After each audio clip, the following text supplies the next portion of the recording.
Hey yo, I am a very hungover Harley Moon, and this is the On the Moon podcast. Today I am with my friend Ryan. Ryan, you said you want me to ask you a question. Yeah, it gets me started talking. Yeah. All right. It's going to be the hardest question in the world. How are you? All things considered, I'm doing pretty well. Yeah. Bartender right before his second closed down. So. Yeah. You know what? Actually, I wanted to talk to you about that since we just heard the great news yesterday, and here we go all over again. Yeah, I'm actually in a bit of a privileged situation, and I understand that because I was lucky enough to have bought a house, been a lifetime bartender. But was lucky enough to have bought my house about 10 years ago when the prime rate was just ridiculously low. So I have it at like 3.2% fixed. And as I said, lifetime bartender, so it's not like I'm super credit a number one guy. But so that's kept my mortgage really low and stuff. And I tend to play a lot of video games and don't spend a lot of money, so I've got enough built up and saved up so that I can get through it. Mm-hmm. But I definitely know a lot of people that have a lot more expenses or kids or something like that, and they don't have quite the safety net that I did. Yeah, for sure. Lately been hearing like neighbors talking about how they're struggling, and I really, I can understand that stress, and it's just, I don't know, it's just frustrating. Obviously you got to take all the factors into account and what and not to be like super pissed about it. Sure, it's like I said, it's frustrating, but so we got to do it again. I'm educated enough to know like basic virology and stuff like that. So yes, I understand the necessity for it. But I was always hoping that before they shut down the first time that they would have done like a 2-week, okay, everybody get prepared for this, as opposed to hey, in 2 days we're shutting down, and then everybody floods the supermarkets, takes the toilet paper, goes crazy, and if we go, okay, this is going to be a problem, but we need 2 weeks, and then everybody locked down. If everybody could and actually followed through with it, we would have been fine. And so that's what they're trying again, and they're giving the warning this time so everybody can get their ducks in a row before they do it. Now, everybody that's already, telecommuting from home isn't having a problem with it. Mm-hmm. A lot of the, as they've said multiple times, it's a lot of the minimum wage workers across the board that are suffering the most. But it's also, we're all in the same pool, and anybody that decides that they're going to sit there and throw the party or whatever, they're the one choosing to crap in the pool while we're all still sitting in it, and we don't have a choice to get out. Yeah, so. Right. Yeah. That's a wonderful way to put it. Yeah. Because I think I heard this right, because I remember hearing that there was supposed to be some Halloween party at the Burnside skate park, and I heard this coming up to Halloween, and I'm like, wow, that's that's a terrible idea. And then I also heard that people also caught COVID at that party. So I don't really know a whole lot. That's about what I just said is about all I know, or from what I heard. There's definitely two things involved with it too. It's it's not just the party or the one person that decides to go to that one party, but it's the people that participate in the culture of going to parties without masks, etc., that just keep on perpetuating. It's 20 of us can be very diligent and not do anything. Right. Keep our 6-person contact, and then you just have one, pig pen of a person that's sitting there and spreading it to everybody. Yeah. But luckily, they're further and fewer between, at least openly, that I found in town now. But then again, we live in Portland, so it's exceptionally left-leaning, so masks are a little more. Yeah. Well, I mean, yeah, I mean, I don't know. I still kind of giggle. No, I laugh every fucking time whenever someone's like bitching about having to wear a mask. Yeah. I'm like, whoa, like I'm sorry that small piece of cloth inconveniences you so much. I mean, some people really get dramatic about it. They ham it up like no other. But the same person that's concerned about, hey, you're telling me to put a mask on my face, they're also the same person that's enforcing the no spaghetti string straps at high schools. Yeah. It's like, it's a catch-22. Yeah. Oh man, yeah. I don't know. This is also, but like, not that it's the whole like reason why we're going back into a lockdown, but people just really not doing their small part, but small and impactful part by wearing a mask or whatever. Like them just being like, fuck that, and and some people like will still, I don't know, I'm always seeing, I'll see people like spitting out in the street, and I'm like, Jesus Christ, like it's like a bullet now. Yeah, it's so. Yeah. Close talkers are now lethal. We already hated them before, but now they're actually a physical danger to us. Yeah, I don't know, but whatever. Shit is what it is, and we just gotta deal with it for.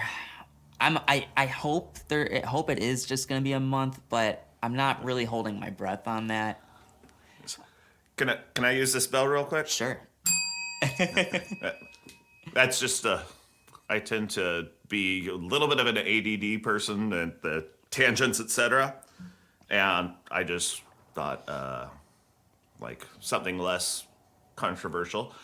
Time travel. Oh shit. By the way. Yep. That's what it's really used Yeah. for. Okay. See, I'm trying to tally these now, and I mean, it looks like I'm taking notes, but I'm just keeping tally on the verbs. Well, it always looks more businesslike and official if you open up a little booklet and write something down every once in a while. Right. I don't know. Like if the cameras are on, yeah, right. thoughtfully pause and nod as you just throw another tally mark down. Especially on like any like news shows, even the sports shows like Stephen A. Smith or Max Kellerman just writing their shit down or whatever. It's like, what are they writing anyway? Like, are they really taking serious notes? There is an old football drinking game that I'd heard about, and I'd never noticed it until after somebody told me about the drinking game. But next time you watch football, take a drink every time they say penetrate. So it's hard to get through a whole game. Oh shit! Wow. Or penetration or anything along those lines. Oh my god, I'm gonna be thinking about that now. That won't leave. That's not gonna leave my brain now. I'm gonna be really looking out for that. It's like, that motherfucker, I used to enjoy football, and now. Do you think they say it even more during the Super Bowl? I'd say playoffs, maybe not the Super Bowl. Yeah. Because Super Bowl, they're still trying to, like, super commodify it. Like, they want to sell as much as possible and don't want to risk worrying any possible $2.5 million sponsors for their 10 seconds. Yeah. Oh fuck. Do you know, God, how much? Because like every year those Super Bowl commercials are like, they cost so much money. Like I forgot how much it was for like a 30-second spot. Oh fuck. I remember it was really expensive though. Yeah, it's well, now I'm guessing quite a bit more, but I think when Ben and Jerry's did it, I think it was $25 million for their 30-second spot. Oh shit. And like it was considered a huge gamble, but it paid off for them because it made them a national brand as opposed to just the Northeast. Oh shit. I'm not sure if I know the commercial. Was this for was this from like recently or? No. The Ben and Jerry's ad was, I'm guessing, either late '90s or somewhere around there. Yeah, like '97 maybe. Yeah, because oh yeah, they've been around for forever. Well, they've been yeah. around since like the '60s, I believe, as Oh, really? an ice cream company. They just didn't become national and big until after that Super Bowl commercial. Oh, wow. Huh. There's actually a really neat documentary on YouTube that I saw that was talking about like their war with Haagen-Dazs. Mm-hmm.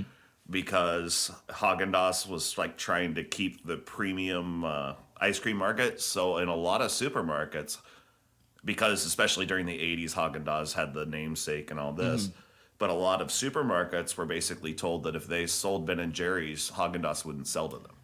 Oh, really? So yeah, they extorted them for, and like, so the Ben and Jerry's had put out a full page ad about like how this business practice was happening, and the son of the CEO of Haagen-Dazs had read it and actually like basically confronted his dad about it, and they stopped that practice. Oh shit! Whoa. Yeah.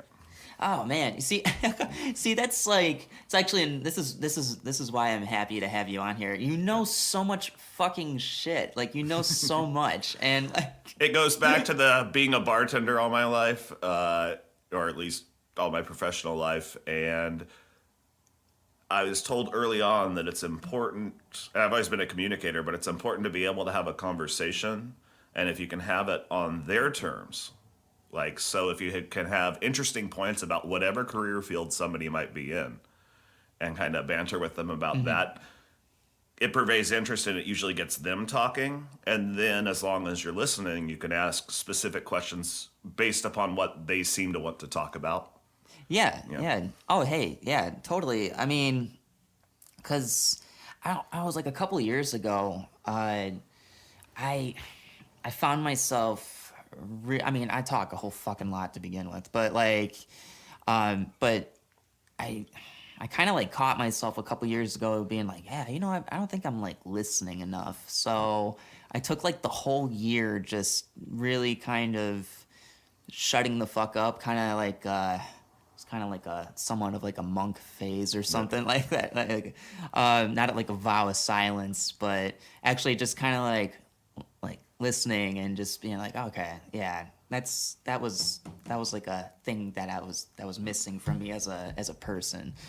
So as a middle child, and you know, especially nowadays, like just because you know, old white men talk all the frickin' time, and like, yes, I know I don't have necessarily their same message, but I think the desire for attention as a middle child, I want to like say something or do something, and I've always wanted that, like just to at least get the focus on me for a little bit, and it's just something I'm aware of. Mm-hmm.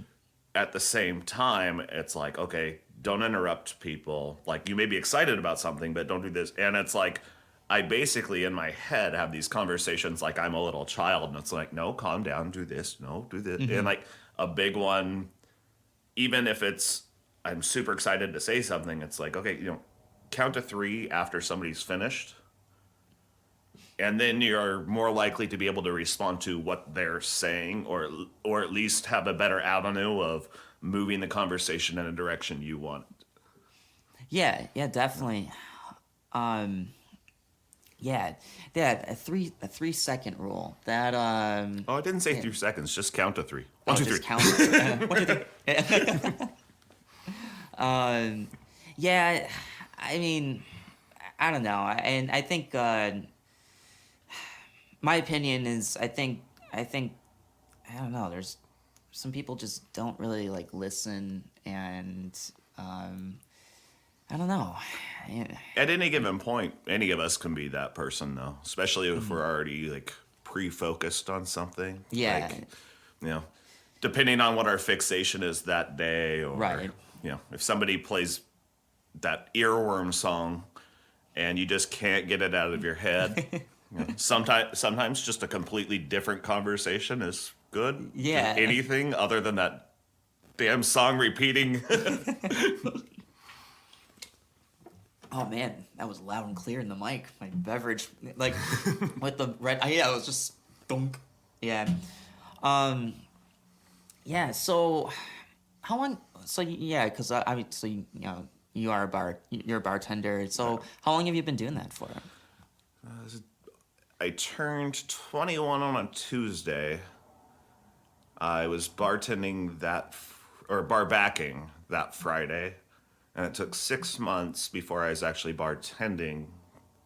But at that point in time, I was the youngest bartender for McCormick and Schmick's that they had,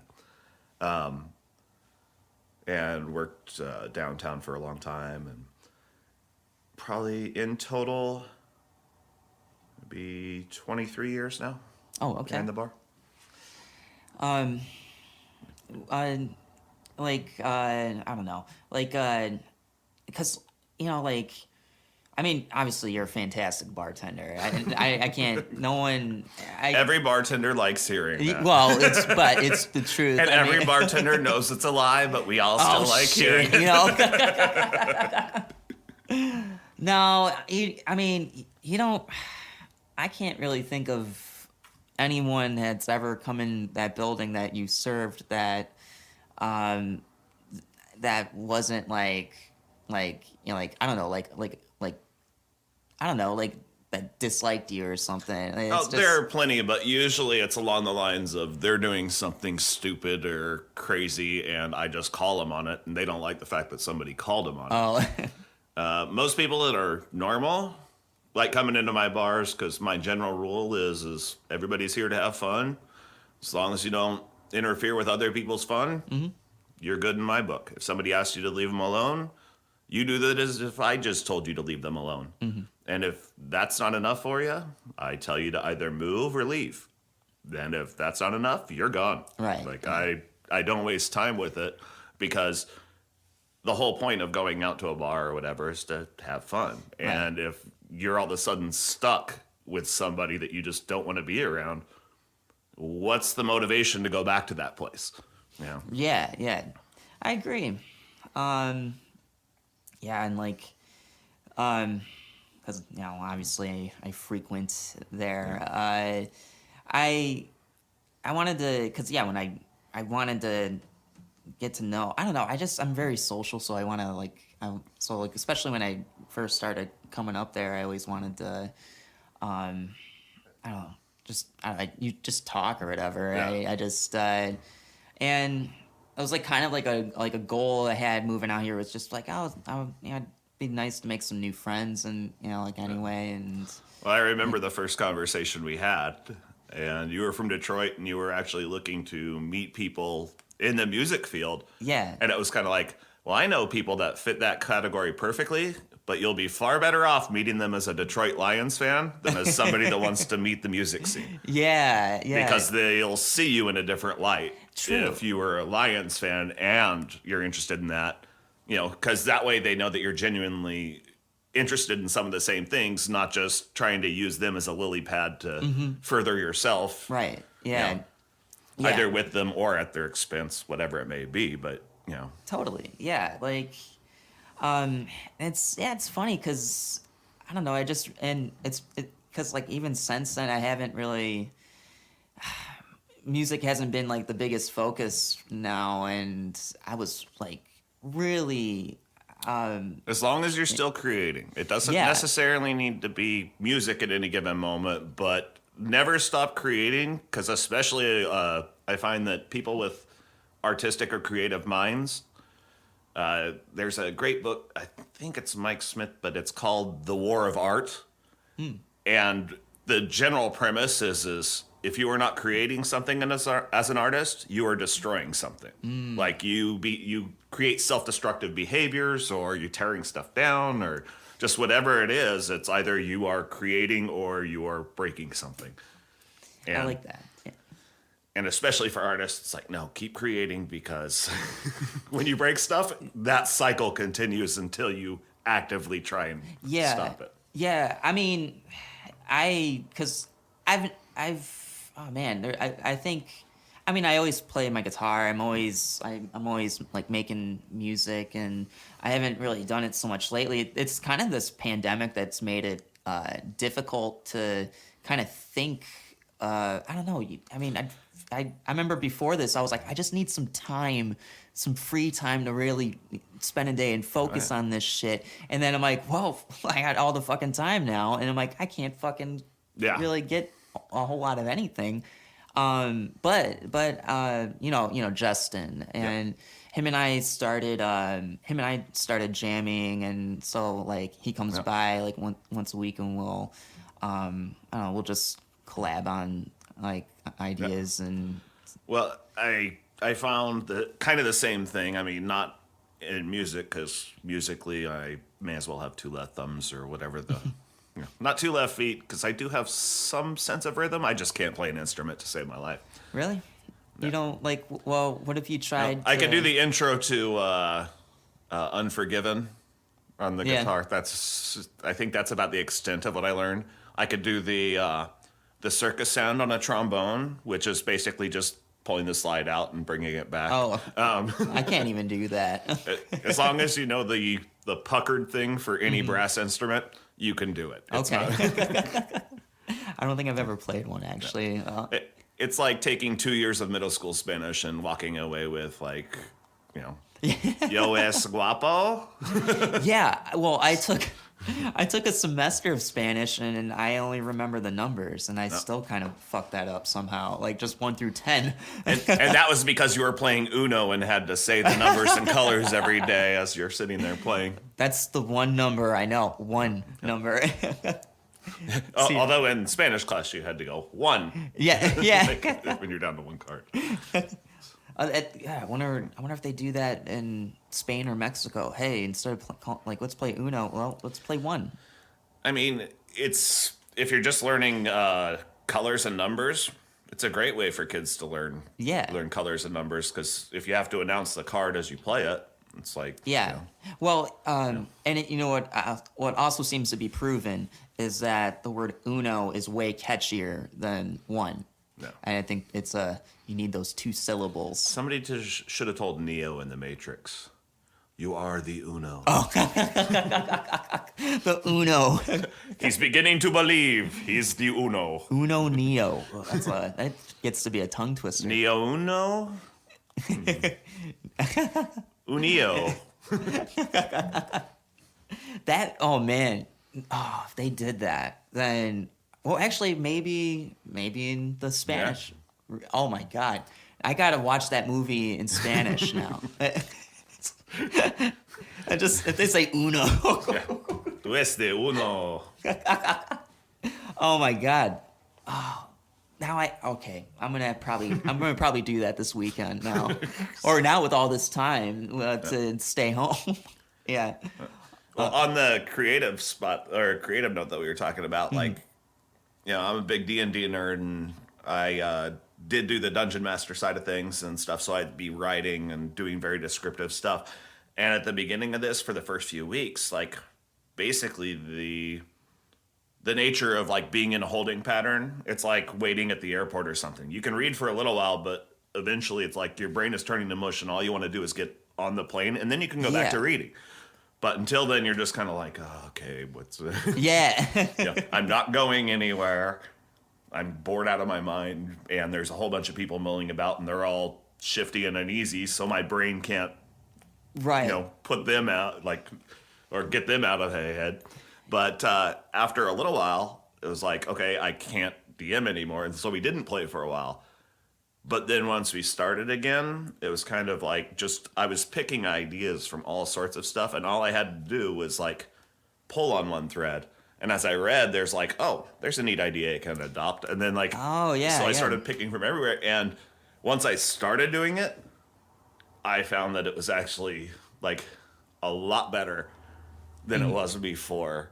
Because like before, I was always trying to come up with everything originally, as opposed to just starting with cues. Like Stephen King is famous for, before he starts any writing session, he will literally type out the same page.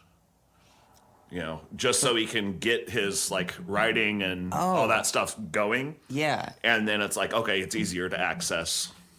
Shit. Like once you start exercising, it's those first, the first 100 yards or whatever is far more difficult than the rest of the mile or whatever for somebody that does it more often.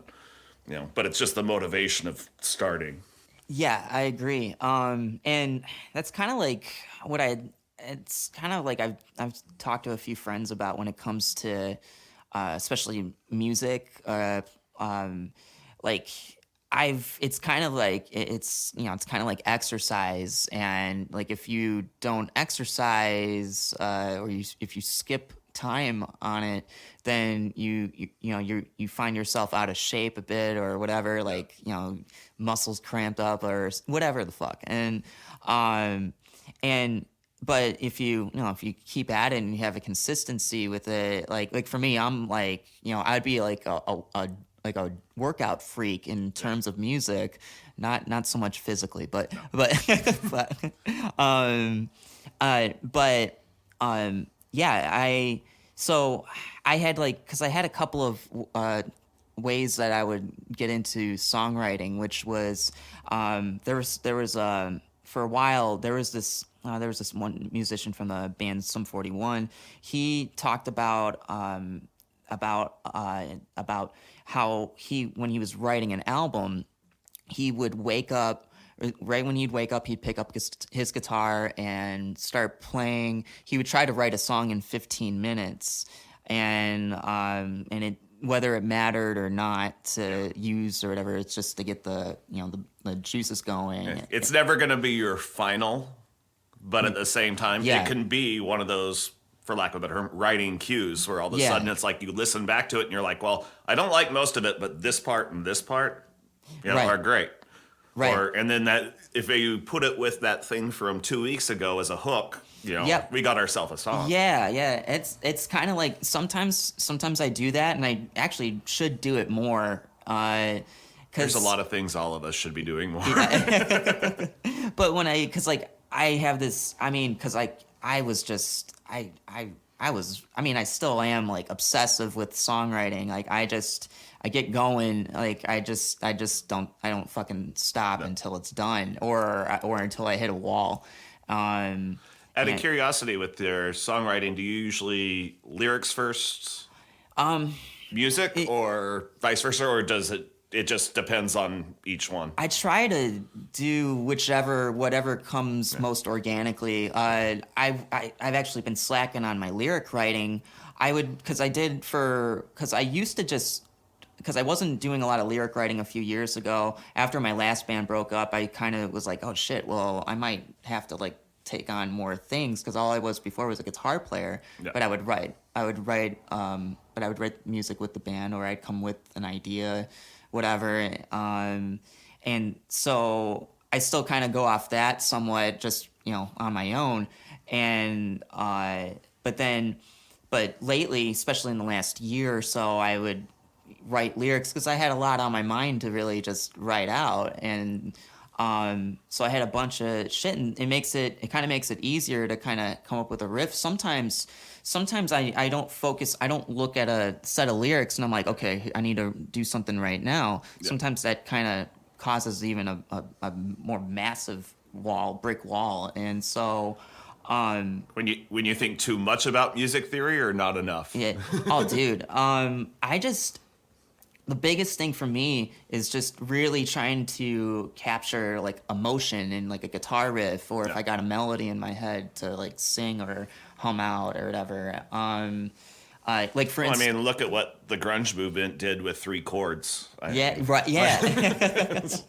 See, and if it transitions like this, it's happy. If it transitions like this, it's sad. If you speed it up, it does this. Yeah, and well, as you can tell with my Kurt Cobain thing up on the wall, like, that like something like that actually plays an influence. And what I was thinking about this morning actually was simplicity, and how simplicity doesn't have to just be a creative thing. It can be a universal thing in life. And if you kind of just break things down, and like, especially if you don't really fully understand something, you can just break it down as simple as possible, and then dig into it, and then learn that way. Sometimes I'm a better learner that way too. So, and as pretty much everything in life, I think we all learned it first through Legos, but there's always smaller building blocks. Oh yeah. I want to build the house, Legos. but I need to start with this brick. Yeah. Oh wait, there's smaller bricks. Yeah.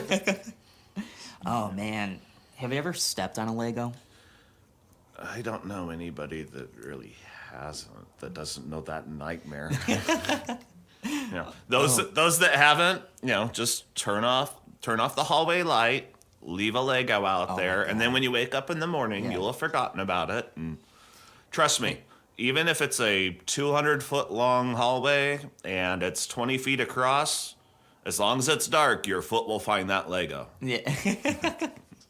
Oh man, you know what I feel like would be just the only pain that would be worse in that setting is in Home Alone when I think Marv he was barefoot and he stepped on all the ornaments. Yeah, the Christmas ornaments. Oh my, his reaction, his acting on that part was fucking flawless.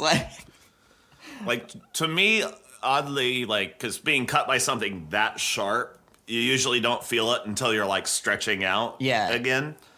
Like for me, like the sharp gravel, like just walking, because I could walk, like when I lived in Australia when I was like in my my junior high years, during the summer I went to a water slide park and was just barefoot all day, every day. Oh man. And so I could walk across, blacktop asphalt and be fine. But gravel still found a way to go through every callus and like hit every pressure point in my feet. So it's like I couldn't go over gravel. Oh, dude, yeah,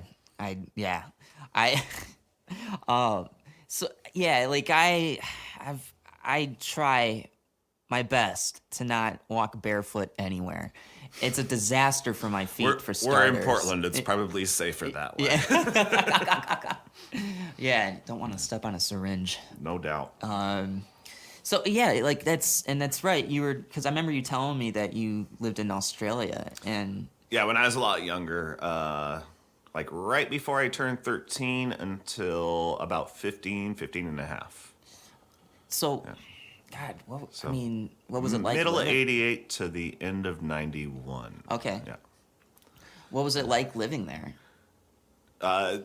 Culture shock for one. Internet wasn't big, so movies that I had seen a year before in the United States on VHS or DVD at that point, or not DVD, they weren't there yet. But on VHS, didn't come out in theaters for like another year in Australia.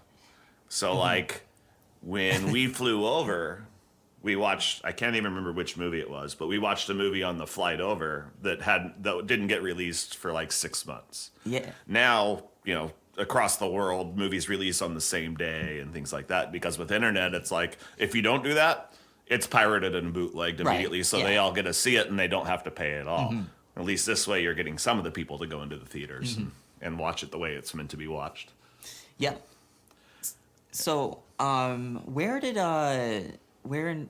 which major city did you live by? Brisbane. Brisbane. And yeah, it's about 12 hours drive north of Sydney, which is a good relation point for people. It's also about 8 or 9 hours south of the Great Barrier Reef area. Oh shit. So it's considered like somewhere between subtropical and Mediterranean style climate. A lot like Portland in the idea of you have a town divided by a river. Downtown is on one side of the river, and you kind of got suburbs on the other side and stuff like that. And mind you, that was when I lived there. It's probably a lot different now. Oh yeah, for sure. I mean, the population of the country has almost doubled since I lived there. Really? So, yeah.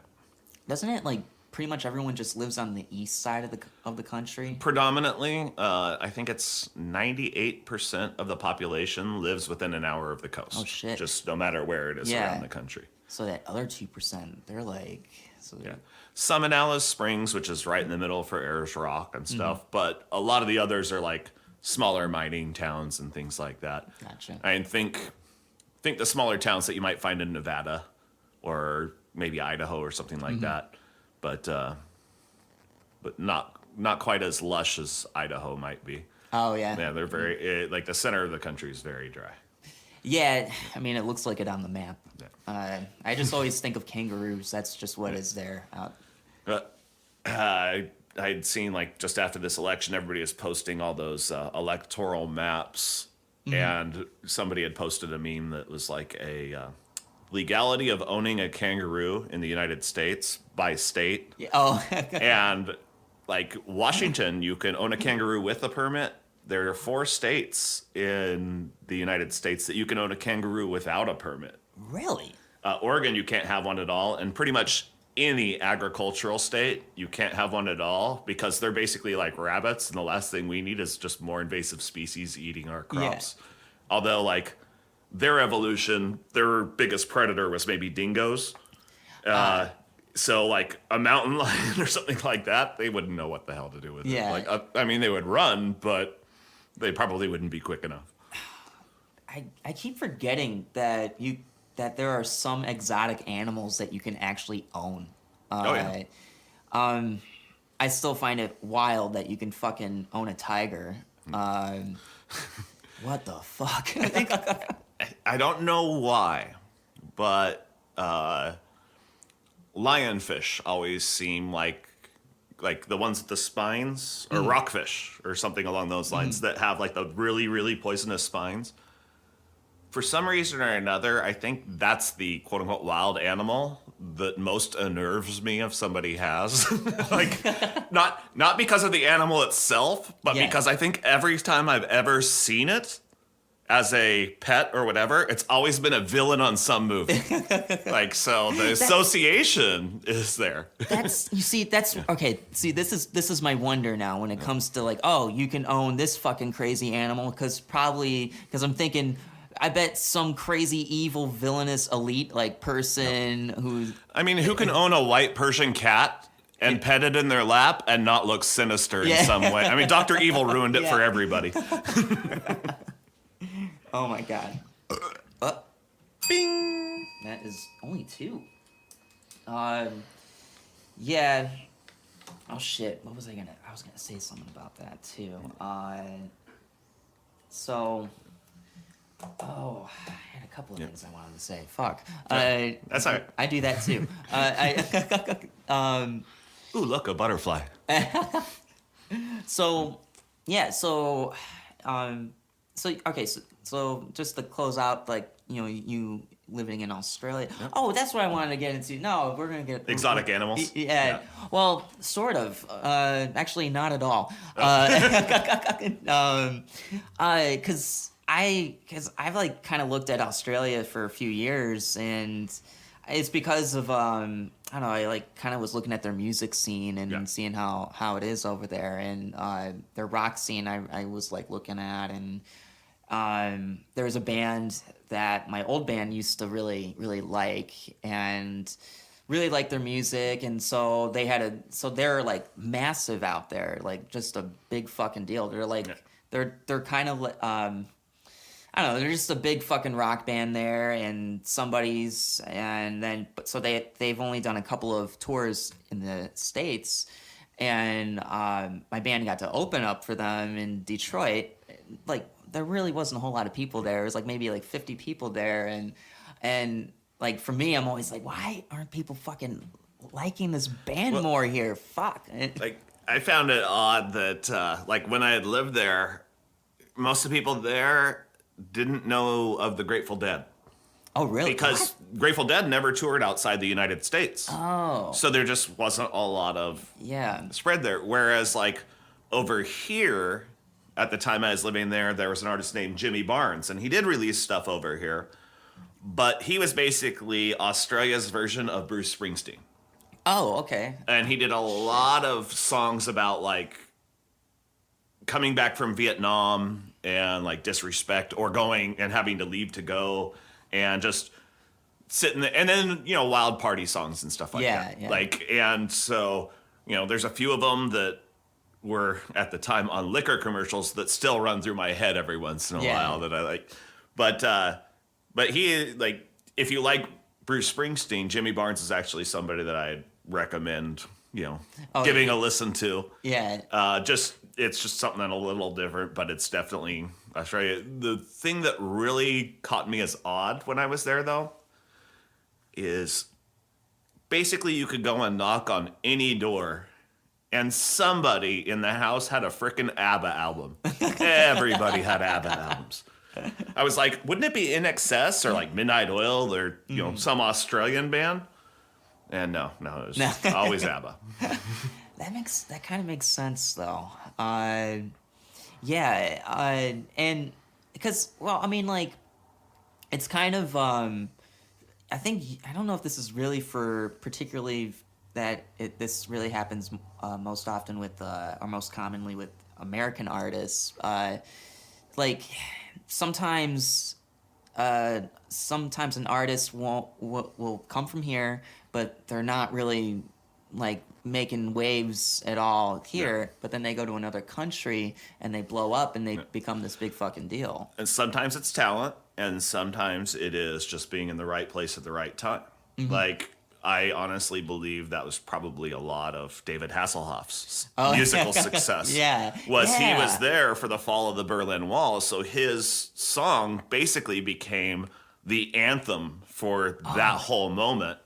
So people like played it over and over and over again, and it just became huge, and it became literally part of their culture. Right. You know, like We Will Rock You or We Are the Champions are like within our culture. It's like we play it all the time after a victory or this or, you know. But it's just like, that's still, to this day, I mean, I've known that like my whole life, but it's so crazy to me. So like I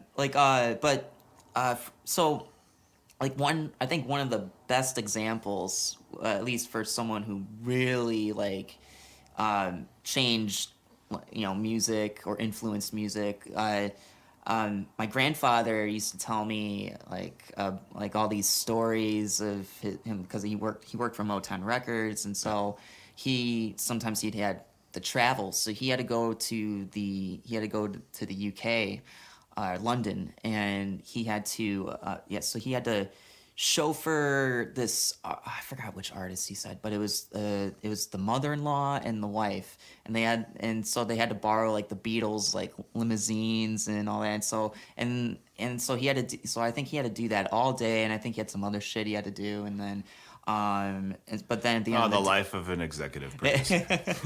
so at the end of the day, he's beat. He just wants to chill, and his work colleagues were just like, "Hey, we're gonna go to this club. We're gonna see this Jimi Hendrix guy play, and you want to come?" And he goes, "Nah, I'm too tired." And so, but Jimi Hendrix coming from America blows up out in London, and eventually it leads to him being being a big deal everywhere. Wasn't his big breakout in this country his Woodstock national anthem performance? Yeah. Once again, if it comes to Who Wants to Be a Millionaire, if it's a question about pop culture or music, I'm actually the last person you want to be calling. Yeah. It depends on the question, but if you were ever in that position, you'd have to really think about the phone a friend with me. I do know, I know some shit, but I could also fuck something up. It would totally be based upon, what specific... I can at least categorize as far as music. So if it's, opera and classical music, a friend of mine, Laura, I would totally go to her. Whereas, if it's this or opera, I would go to her as well, because she's Portland Center of Performing Arts, does all of that stuff, and that's her thing. As opposed to if it's indie bands from 94 to 99, I'd be calling you or Ezra or somebody that's actually in the scene and aware of it and know what's going on. Otherwise, I'm just I don't know, Elvis Costello? Yeah. Wrong. Elvis Costello. Who had this breakout album in 94? And was on the movie 300 Cigarettes. Okay, that's all I know about Elvis Costello. Oh, man. Yeah, I don't know. I don't know if I could really be successful on a game show. Because there's like all those times where you could be, I don't know, like yelling at the TV and just be like, I know that. How did you fucking not know that? And then, but maybe a lot of those contestants though are the same way. Oh, but yeah. then they get on the show Well, I mean, and they're like, we've had it twice, once for each of us, where we're in the middle of a sentence and then like, I'm the only person with the answer and I can't find it right now. But I'm gonna keep talking until it comes back. Oh yeah. Yeah. Oh man. Except for me, it'll take like 2 days for it to come back. I'm like, oh, all right. Oh yeah. Or the moment the person's out of reach and you're like, yeah. Oh my god. Like or it would be like Billy Madison, Norm Macdonald. He's laying out on the porch or not right by the pool. He's like, oh, babe, Billy, that was the funniest dream or funniest thing. And he's like, where's Billy? And then, but basically, I mean, horrible analogy to say, but basically saying, oh yeah, oh fuck, that was like 2 days ago. yeah. Oh man, that's right up there with going through a previous conversation in your mind and like coming up with the best comeback and saying it out loud as you're walking down the street with nobody getting the context around you and they're just like looking at you like, what kind of asshole would just blurt that out? Raising my hand. Yeah, that would be me. Oh shit. Oh man. So what do you plan on doing once we shut things down again? Well, Multnoma's going to be for 4 weeks. So the first 2, I'm watching my brother's place and pet sitting and all that. Yeah. Gonna spoil all of those puppies and kitties. Oh yeah. The sugar gliders, I just feed them and that's happy. That makes them happy enough. But I'm gonna keep trying to write a little bit more. I figure if I get into the practice of it at a certain point, I'll share it with more than just the people at the table, like because I have a few different ideas where they can either be really fun or drive people insane, and it's a thin line as far as this, like having like a D&D game that's zombie themed, but it's literally zombie Groundhog Day, where you wake up and pretty much if you don't do everything perfect, you're going to die. And then I start you off with the exact same description. It's like, oh, you find yourself in the main entryway of a gas station. Doors are locked. There appears to be 2 shuffling zombies outside next to the gas pumps. and just every time they die, bring them right back to that spot, and they're just like, "Oh my god, I hate you so much." Yeah. So by the 5th time, they're like, "Okay, I go over to the register, grab the gun underneath the register, shoot the gas tank so it all blows up. Now I got to get the hell out of there because it just made enough noise that all the zombies are going to come here. Because the zombies came here, I got to run out to the side." But by that time, it's like they know the pattern of the day well enough that they're actually frustrated doing superhuman ability things. Yeah. Like, why does this sound like our future? Groundhog Day or the zombie apocalypse? Both.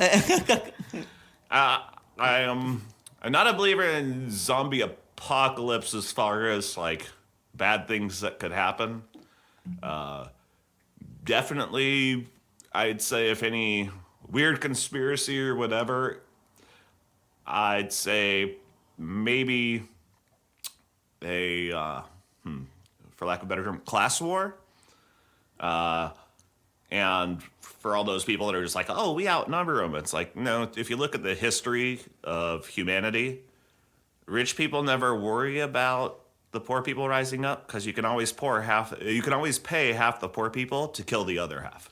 Oh. There's always going to be somebody that doesn't look long term and wants that food on their table for tonight and is willing to sell everybody else down the river for the rest of their lives so that they can have food on the table for one night. Yeah. And it's like, if you're short-sighted, I can see like why you're doing that or whatever. But as far as long-term, you're not helping anybody. Mm-hmm. You're not helping yourself.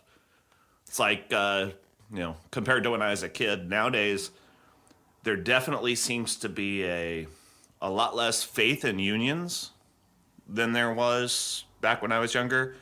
Like, I mean, a big one that I'm trying to pay attention to, and honestly, I don't know enough about it to, to give a lecture on it, but the video game programmers that are sat there and like basically put through rush months and then laid off. So they're the equivalent of seasonal workers that are just working for these companies for the release of their video game, and then they're fired once the quick bugs get knocked out of the way. And it's like, there's so many of them though that it's like, it's basically way overworking somebody, paying them a salary, but then firing them. So like, they're not even making minimum wage based upon the hours they work for that specific time. Like, and it's, to me, that's something I really want to watch, because theoretically, everybody's grandchildren now are going to be in some sort of programming situation, because I don't think that generation and further are going to be able to get through life without being able to program the computers around. Oh man, yeah. I mean, this shit is just only advancing by the day, literally. Well, there's a great YouTube video that's called it's about artificial intelligence in the game Go, and I can't remember what it was called, but they made a neat point in it where they've been like, while our AI in this country is a little bit more advanced than in China, AI is advanced by gathering information, and China is currently building 2 cities, one of which is about the size of Chicago. And it's completely built with the infrastructure of AI learning. Money would be completely unnecessary because they've got cameras everywhere. Holy if you shit. go up to a vending machine, it sees your face. It does everything for you based upon your face. Holy shit. So you can go anywhere. You go into a shopping mart. You don't have to wait in line. You just fill up your cart and go. Everything's already taken care of. Now, while we sit there and had the idea of this, 10 years ago, they're actually implementing it. Like, they're spending the money on infrastructure, and they're doing all this. So, like, once all of this is up and running, it's figured in about 5 years. Technologically, they are not only going to be more advanced than us, but they're also going to be learning at a curve so much faster than us that to think that we're going to even be competitive in 20 years if we don't spend any money in a lot more money on infrastructure, then like, those people are deluding themselves. I already hear people like blaming one side or the other. It's like, no, nobody's putting money into this. So Yeah. it's anybody with cans at the end of their, Yeah. or Oh my. Republicans or Democrats, both of them are not funding the future as much as is necessary. And so, yeah, we're just, as a country, we're not going to remain competitive.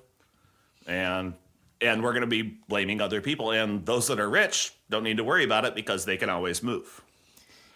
Yeah, God damn, I could fucking see that, definitely. I saw some video a while back. That's going to happen unless we change anything. Yeah. Like, that's not a conspiracy theory. That's the actual reality of the world we live in. It's like, if you don't invest the time into something, then you don't get the benefits of it. Like, you can steal or grift for so long, but if you never learned how to do something, you're not going to be able to repeat it. So by the time, like manufacturing of masks was a great example, because we had outsourced that so much that then the world got sick.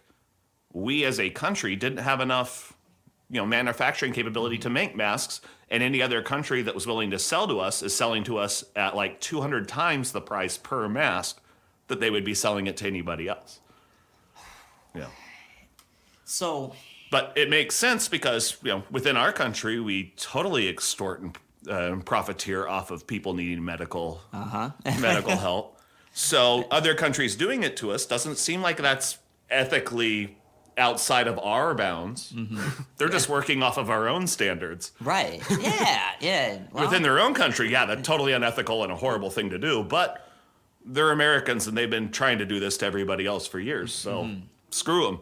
yeah. Oh, yeah. Well, we don't have the best relationships with certain countries, and Well, I mean, across the board, just understanding that every individual, just wants a better life than they have and a better life for their kids than they had. Like, those are just the core, simple things of humanity. Whether you're super rich or you're super poor, you just want a little bit better or a little bit more for yourself. And sometimes what we think is better for ourselves is, oh, I need more time off. If only I had a lot of downtime, then I could finally clean my house. Well, COVID proved that's not true in my case. Right. Yeah. Like, I have not cleaned the baseboards once since I. Yeah. Do you believe that the American dream is still like a thing? Not by the 1950s version of the American dream. Right. That's what I'm talking about. No, but I have faith that the youth, like, as long as too many of them don't sell out, because that's always been the thing is like you're gonna have a certain percentage that sell out to a grander, more money idea, because they don't necessarily want everybody's lives to be better, but as long as their life is better, they'll sell everybody else down the river. Like, there is a not a census question, but a question that was asked to a lot of Americans, and this was back in the mid '90s, I believe. And they were asked, if in 10 years you and your neighbor could both be better off, but your neighbor's a little bit better off than you, or both of you are worse off, but you don't have it as bad as your neighbor, which would you rather have? And an astounding number of people picked the latter. They would rather it be harder times, but they're not having it as bad as their neighbor. And I'm sitting there going, what the heck is wrong with people? It's like, look, you know what? I want a better life for you. I want a better life for me. If both of us have it and you just got a little bit more, fine. But I am better than I was a year ago. And theoretically, that was the dream we all wanted. Why are we losing sight of it when we're getting competitive about it? It's like, just look at yourself. Yeah. And it's kind of amazing that, there are people that treat it like it's competitive my buddy is doing way better than I am. And I mean, shit, before I moved out here, I wasn't having a good time. Like, things weren't really going well at all, but but pretty much everybody in my life was just doing better than me as far as like being able to work, have an actual like income, not just struggle and shit. And I never really was like bitter about that either. It's just for me, I'm like, if I can find the right thing, I know I can do that too. And I'd say if there's any bitterness that's from that, like, it would be completely understandable to be bitter about maybe not having the same opportunities that other people had, like not having that, like that kind of bitterness is understandable. Actually being bitter at their successes is a totally different thing, like, because that's wishing your will upon like another person. And to me, like, in some way, that like enforcing one's will upon another person is not a good thing. I tend to be a relatively good talker, and in truth, especially with drunk people, I can usually convince them of something. But to me, that is less ethical than sitting there and asking them what they want and trying to figure out a better way for them to go about finding what they want, or an easier way, or a more ethical way, or whatever it is. Because if I can empower more people to be, for lack of a better term, I want to say better versions of themselves, but it's not by my standards of what's better. It's whatever they think is a better version of themselves. If I can help them become that, then somehow that's helping me become a better version of myself. Like, just because eventually we'll all profit off of it, right? Like, I think it's a lack of expectation of return. So it's like, look, I'm more than willing to help you try and become this better person, and I don't expect this to change my life in the least bit. So if there ever is a return, hey, kudos, that's just gravy.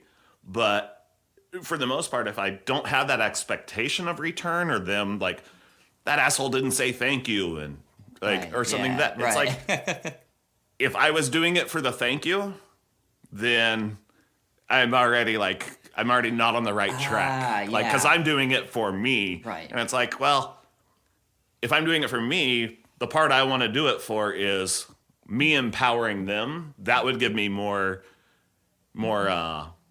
feeling of accomplishment than them even saying thank you. It's like, I don't even need them to acknowledge or even recognize that they're becoming better. If they develop the habits of becoming a better person within their own mind, I've won. Like, I don't need them to, like, I don't need that acknowledgement or whatever, because by them doing more of what they want to do or being more of who they want to be, like, and mind you, if they want to be a megalomaniac asshole, I just will do what I can not to empower them.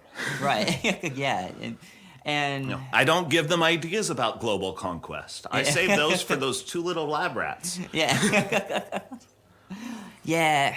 Cause and there's also people, I mean, there's like sense of entitlement, and I just don't believe it. We are all the main character in our own stories. Yeah. Oh yeah.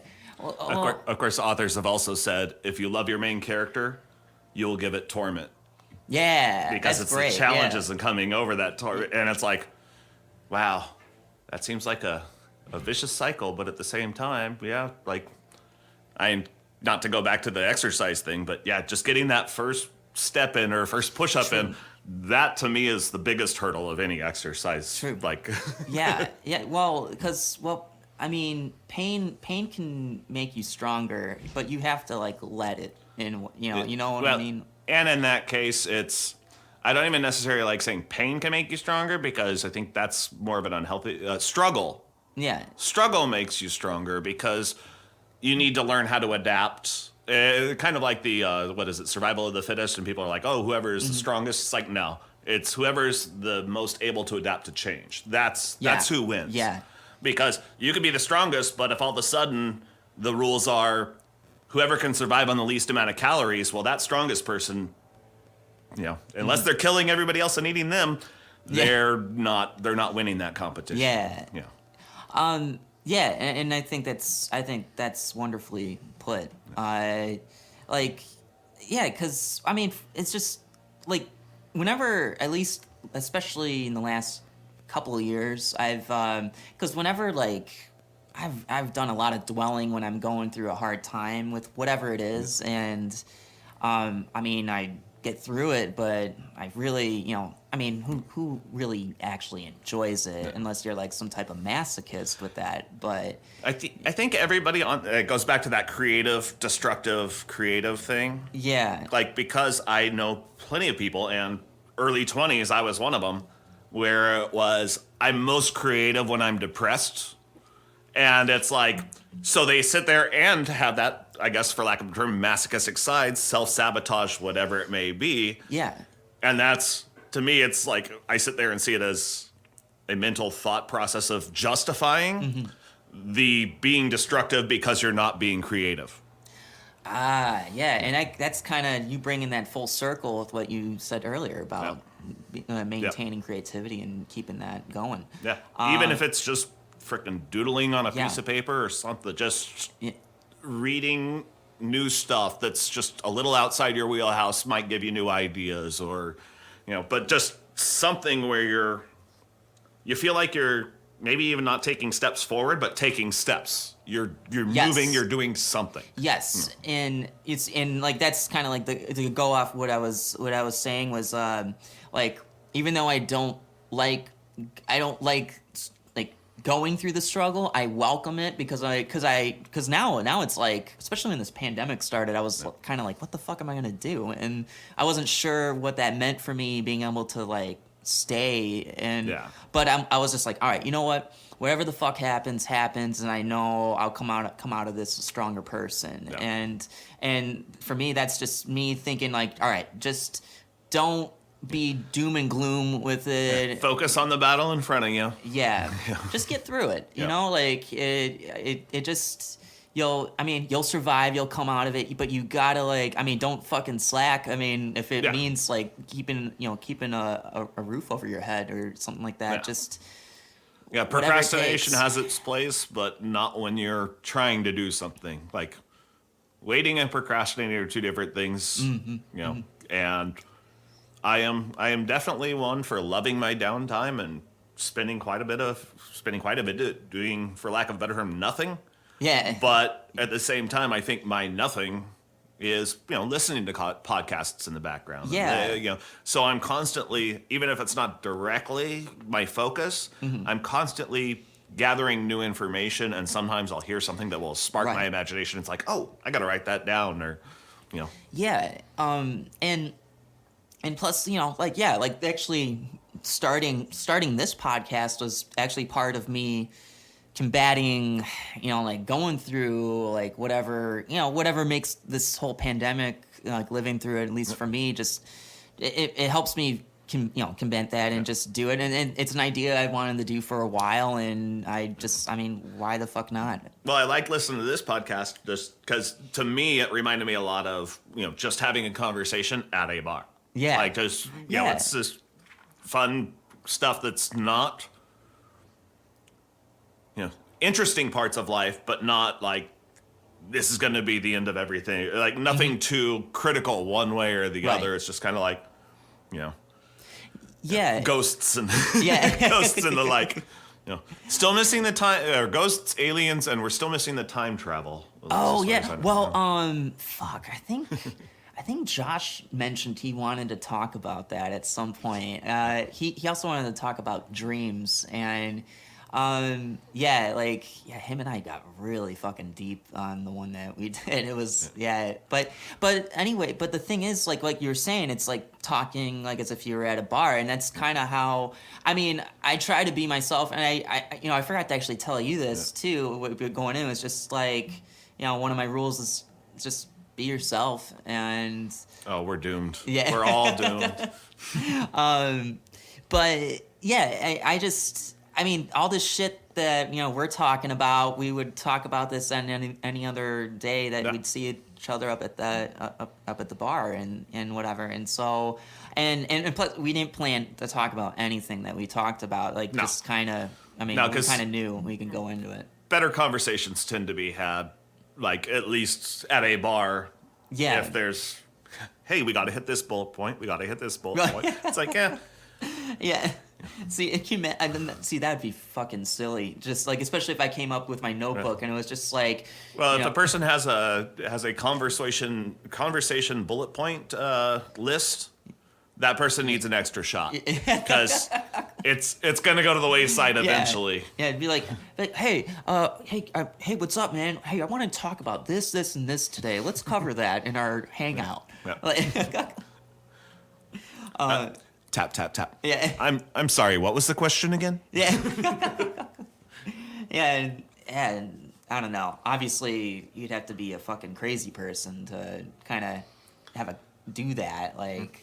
Well, unless you're really crazy awkward. definitely has its place within this world, though. Because what is it? In an insane world, the sane people, appear to be the crazy ones. Yeah. Oh, that's kind of how I see it. It's like I swear to God, man, like there's just some people out there, like out in the wilderness, the suburban wilderness, where they're just I don't know, they're just fucking, it doesn't, whoever they are, they're fucking bonkers at times. Like, but at the same time, gotta wonder if some of them are actually genius and just don't have a direction. Yeah.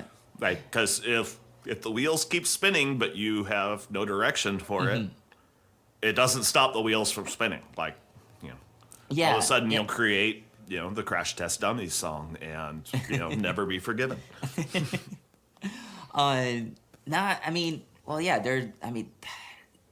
There's good crazy, and then there's just and there's crazy. biting your shoulder crazy. Yeah.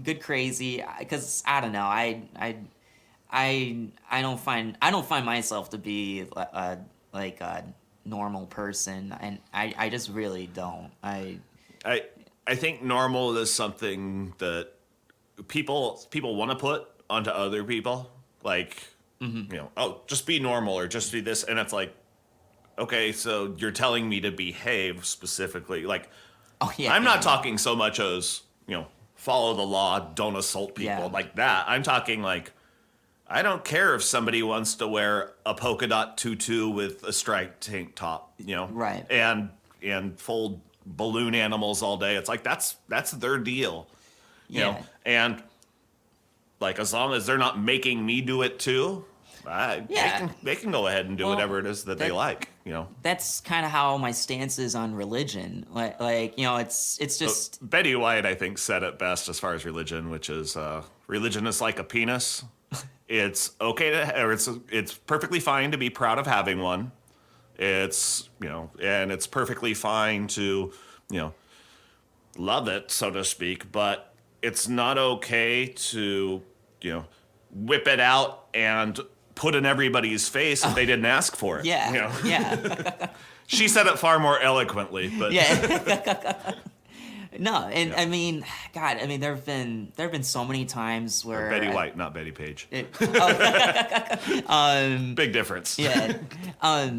I don't know. I've had a number of people in my life, just even the last just 10 years alone, that were just like, just know that Jesus loves you. I'm like, stop, because I'd be in a bad mood, and I'm like, that's not helping. Let's not. I don't want to go down that road. Just let's not talk about this, please. Yeah. And faith and religion are definitely two very big different things to me. Mm-hmm. I have no problem with people having faith whatsoever. I think it's an important part of life. Religion is when and religions have their place, but I think giving people guideposts, much along the same lines as we were writing prompts or whatever, having that first step to kind of understand the general aspects of it, perfectly fine.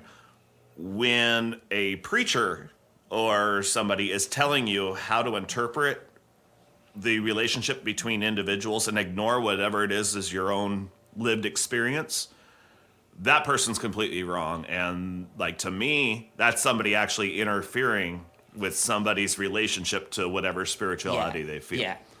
I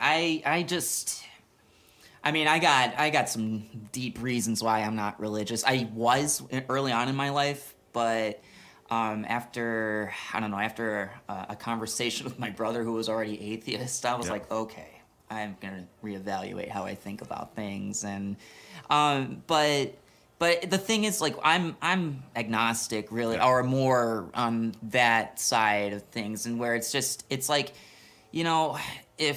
if you follow a religion and if it helps you be a decent person, great. Yeah. But don't try to convert me or something. Yeah. I'm not buying that. I don't subscribe to it. What is the little meme regarding freedom of religion, which is, I can't do something, it's against my religion. And that's freedom of religion.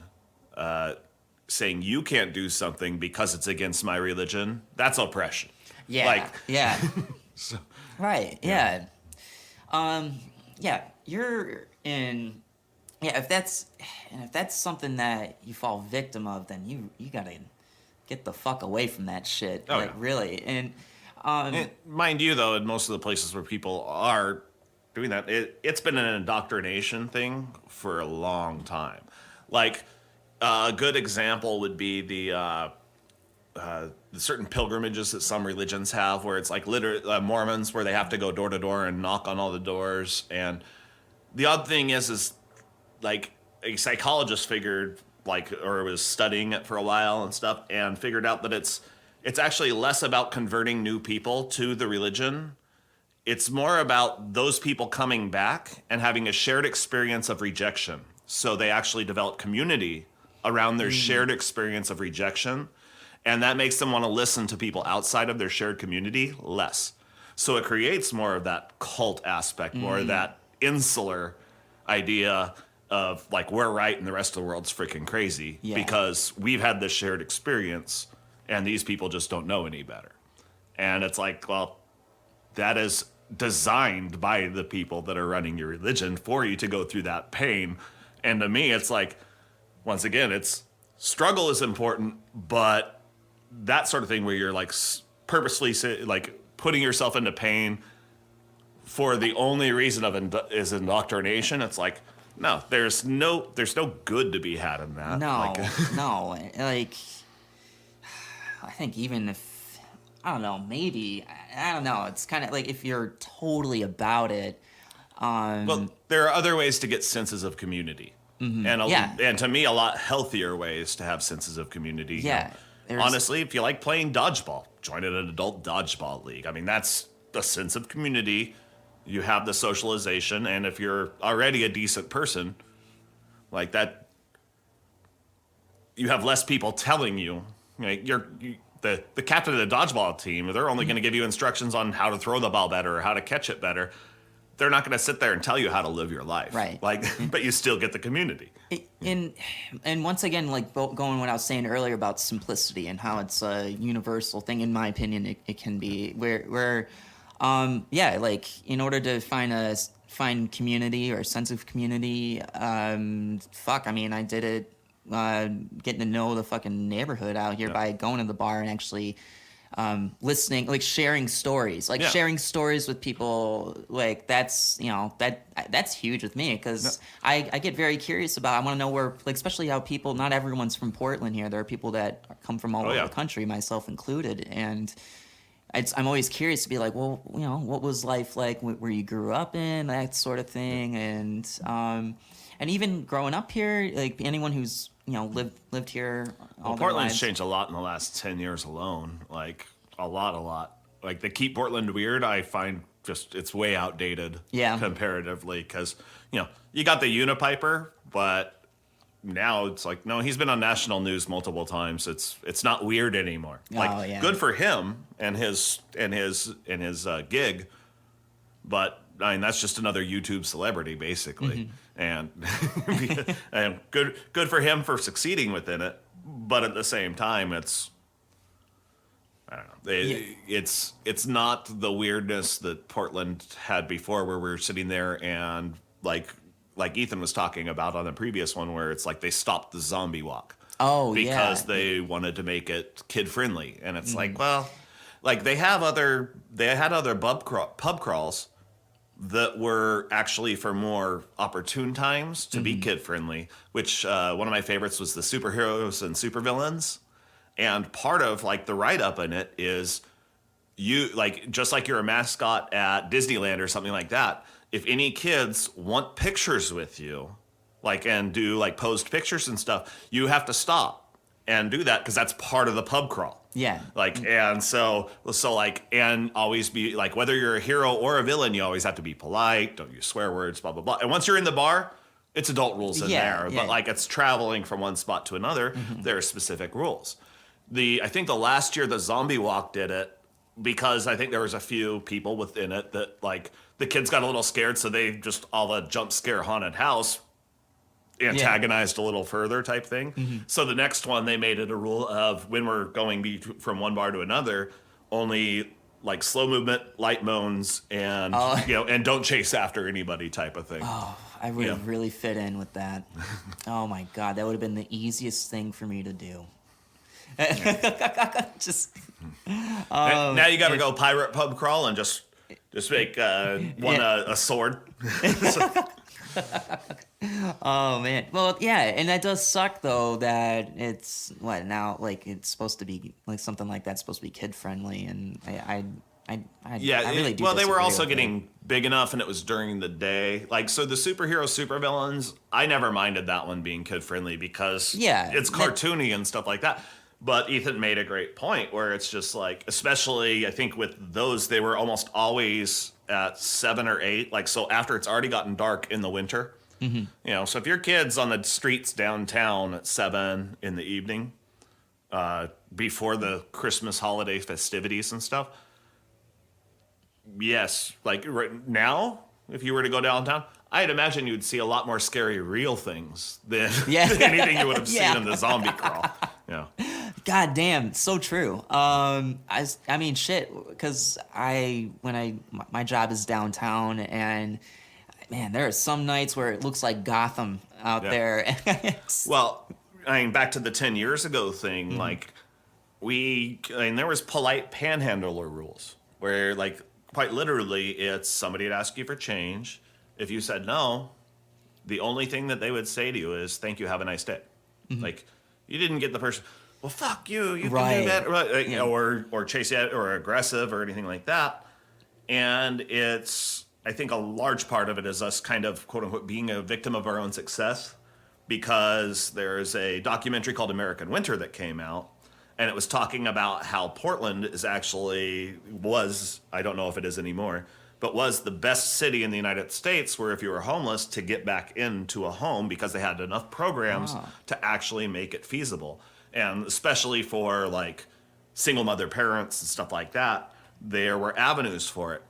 What ended up happening, though, is a lot of cities started getting their homeless and sending them on buses to Portland and things like that. So all of a sudden, we have this flood where we don't have a regular ratio of homeless to citizenry, because we set up systems that would help them get away from it.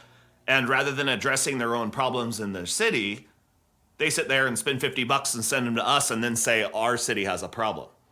Like, it's jackassery of immense proportions. That's like me sitting there and, I don't know, criticizing somebody for not donating or something. Right. Yeah. It's like, look, you can do it, you can choose to do it, but once again, don't enforce your own rules upon me. Like, yeah, I'll admit everybody judges and everything like that, but at the same time, I think the only fair way to do it is only judging people by their own set of rules. Yeah. And it's fun because you were talking about how like people would be shipped out, or of Portland. There in LA, I remember hearing that they were sending homeless people to like Indiana or something like that at one point. It was, I don't think it was like a consistent thing that happened. I read about it or something. Well, I mean, also I don't know if that's the city or if it was groups like. Concerned citizens of such and such, and it's just a political group that's sitting there and trying to create a situation. Yeah. Like, because, we all love those quick statistics when it comes to like, these politicians are ruining everything. Yeah. Like a big one recently, like with all the protests and stuff, is all these democratic cities are having a problem. And it's like, well, if you look at the top 50 cities in the United States, 3 of them are Republican. All the rest are Democrat. And then you look at the biggest, number 13 on the list is San Diego, which is the biggest Republican city. They had riots at the beginning of this. Right. Like, and they had damage, and they had more damage than Portland did. Yet we hear about one and not the other. And it's just because of what suits a person's political agenda, and the vast majority of us don't have time to look up stuff further. Yeah, and one thing I wasn't digging about when the riots were going on here is the way the media covered it and the way it was portraying Portland as a whole city. It seemed like. And it was just like, that's not it. What's being shown is like 2 blocks of the whole fucking city. And that, and also certain percentages of how it was edited, as far as what videos were going on. Yeah. Because, like, there are some where it's like, the rioting broke out at 10:08, and it was like, well, what it was at 10:05, the police all of a sudden created barriers in the blocks around, so they created a funnel where nobody could escape from, and then they go, okay, you have to clear the streets now, but because nobody could get out, they declared it a riot and started tear gassing them. And it's like, that is considered, like, it's against the Geneva Convention for the tear gas and for the funneling situation that they used, but, on policing your own citizens in the country of the home of the free, apparently it's okay. So I was like, well, it's like just putting on a show, and and like, while they sat there and national news blamed the protesters for starting it and everything, it's like, well, okay, there was no burning dumpster at the beginning of it. The burning dumpster happened 20 minutes after the police had already been firing tear gas and stuff. Like, it's. I'm not saying that there are a lot of people that are on the rioting side of things, not the protesting, but on the rioting side of things, that I think are just there to cause damage. It has nothing to do with any political side of things, because like they broke into the Oregon Museum and they took a quilt that was made by generations of African American women within it, and it's like, okay, how does this go along with anything that you're protesting for? Right. They took I had heard that they took down the deer statue. Yeah. What the reality was is the city took it once people were going to it. But when I had first heard that, I was sitting there going, why are they going after certain works by certain artists who were the deer wasn't your oppressor. The artist was a gay man in the 1950s. Yeah. So it's like, what is the particular offense where somebody is being oppressed by this deer? Yeah, right. Yeah. Well, there was also the unfortunate side of it where there were people that were just it really could give a fuck less about what was going on. They just would things like looting and such, and unfortunate.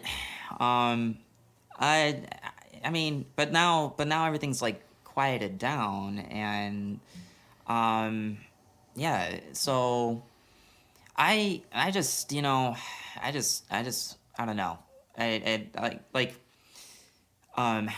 With this, I know I keep bringing up the shutdown, but with the shutdown coming back again, it's just that I keep calling it. It's the breaking news. Yeah, I keep calling this this whole year just a big giant episode of the Twilight Zone. It's just ongoing, and it's just one episode. Hindsight as 2020 just means that we're looking at somebody's ass all year. Yeah, and it's just I don't know. It's just I remember for a while, each month, I'm like, okay, this happened. Hey, murder hornets. Oh shit, here we go. And then now they're back in the fucking news too. You hear about they got the nest though.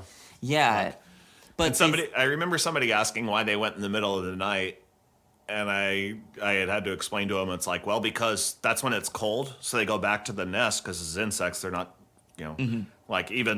even mosquitoes and stuff aren't out at 1 o'clock in the morning. Yeah, they've gone back to wherever it is. It's warm enough that they can. But yeah, so they all go back into the nest. So your chances of actually missing, especially a breeding one, are very, very low. Mm-hmm. Because they've all gone back. So it's okay. Yeah.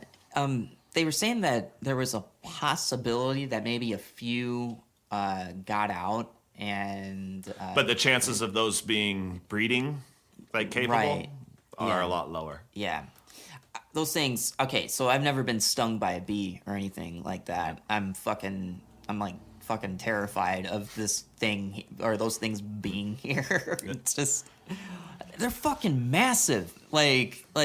Fuck. Every time I when I think of one, I look at the palm of my hand. I'm like, oh my god. You should just see the video of the praying mantis eating one. It'll make you feel better. Oh yeah, I should check that out. Of course, that's it's a real thing. we have their natural predators here. We're Is it that show? We often forget that within and going back to the Australia thing, a lot of people think of Australia and it's poisonous spiders, poisonous snakes everywhere, blah blah blah. And it's I imagine if they're thinking about us, or well, you have mountain lions that stalk people and wolves that go and bears and all these maulings and right. It's I'd rather have the small thing bite me and have a chance to live than being stuck in Revenant. Yeah. Did you see the video of, I think it was the mountain lion? It was during the fires in L.A. or San Francisco, one of the cities, but there was a mountain lion that was in a neighborhood and it was lurking at some kids. It was oh damn! It showed up. It was. Someone took a video and from the inside their home, and it showed this mountain lion just going in this front yard, and then it just went under the under this truck, and it was just staring at these kids, and it's oh my god, It's like, put down the phone and save the kids. Yeah. Or at least tell them to run. Yeah. Yeah. Yeah, we do have some crazy animals here that could very, very much fuck you up. So, yeah. And you have to be awake and coherent through the whole process, which is where they're like, nope, I'm out. Yeah. Oh, man. Yeah. It's a whole different prospect if you're getting eaten by a great white shark in all one bite. Yeah. Oh, my God. Yep. Shark. Oh, my. Yeah. I had a big fear of the ocean for a long time. And Steve Irwin's death really kind of amped that up even more. It's because of stingrays and what was it? It was like my parents were telling me because we vacationed at this place in South Carolina and we go to the ocean and I think my mom or dad said something. It was just like, yeah, watch out when you're walking along the water, or don't step on a stingray. I'm like, what? I'm not gonna go near that now. Come on. Well, Steve Irwin's fault was he picked the darn thing up, so it was able to stab him through the chest. Yeah, but that was a big one too. Oh, yeah. Like, oof, yeah, that was a heartbreaking one. Yeah, so I don't know, and then I don't know, like I'm trying. And then what? Jellyfish too, like. I am not a fan of jellyfish at all. Yeah, I heard that the stings are like.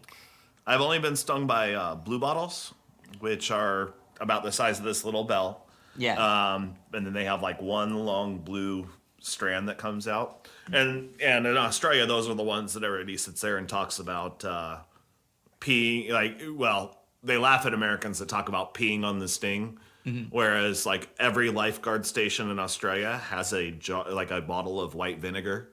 Oh, it's like, don't pee on it. Just pour the vinegar on it. Like, what's wrong with you? So unsanitary. Really like, what are you guys into over there? That's not quite right. Oh, man. What's too much Pornhub info.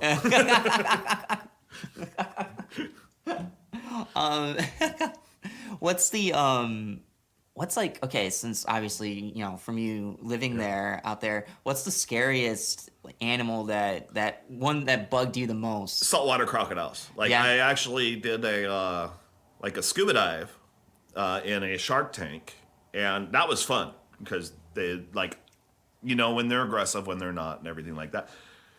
There's a certain predictability with sharks, especially when you're not at the top of the water splashing around, mm-hmm. like if you're actually there with them, and if they're starting to be questioning about whether or not you're food, they bump into you, and if you bump them back, they're just like, oh, okay.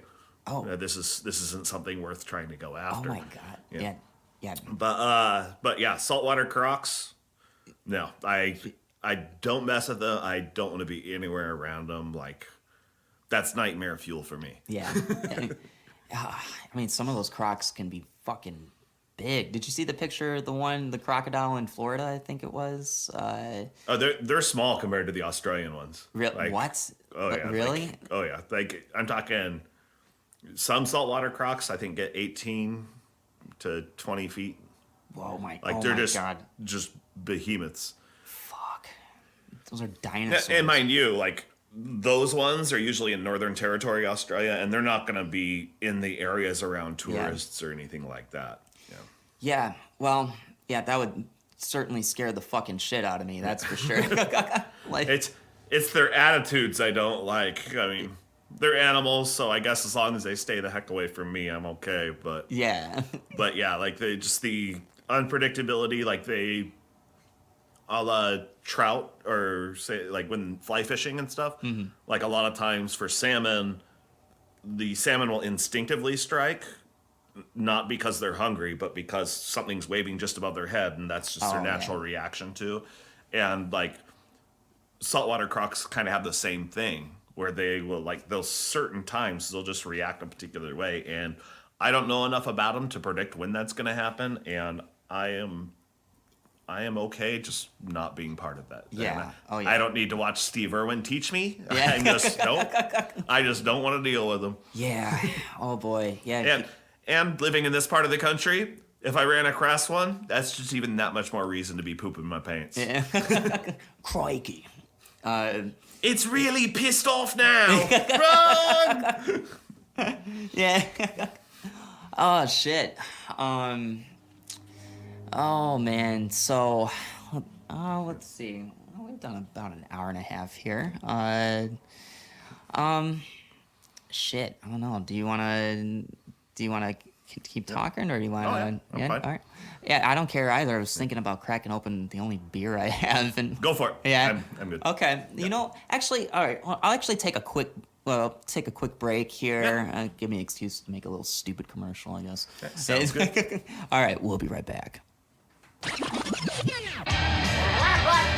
here, with a big ribbon on his head. Now when I look him straight in the eye, and I want to tell him what a cheap, lying, no good, rotten, pork-flushing, low-life, snake-licking, dirt-eating, inbred, overstuffed, ignorant, blood-sucking, dog-kissing, brainless, dickless, hopeless, heartless, fat-ass, bug-eyed, stiff-legged, spiny-necked, worm-headed sack of monkey shit he is! Hallelujah! Holy shit! Where's the Tylenol? All right, we're back, and yeah, I had to grab a beer. Understandable. Yeah, you know, it's well, I guess it is 5 o'clock somewhere. What? Cause It's 2020 somewhere. Like Yeah, that's enough. yeah. We all understand. No, there is no concept of time anymore. I forget the date pretty much all the time. And missing, like, if it's the 11th or 12th or something like that, that's not as big to me. Where it's really weird is going, wait, what part of the month am I in? Or, like, is it... And the missing Friday or Saturday, getting those switched around, I don't feel that weird about. Getting, like, Tuesday and Saturday mixed around, I'm like, okay, where the frick have I been? Like, what's going on? Honestly, a week ago, I had thought it was the end of October and Halloween hadn't happened yet, even though we just had Halloween. Yeah. But this year it really didn't happen, though. Yeah.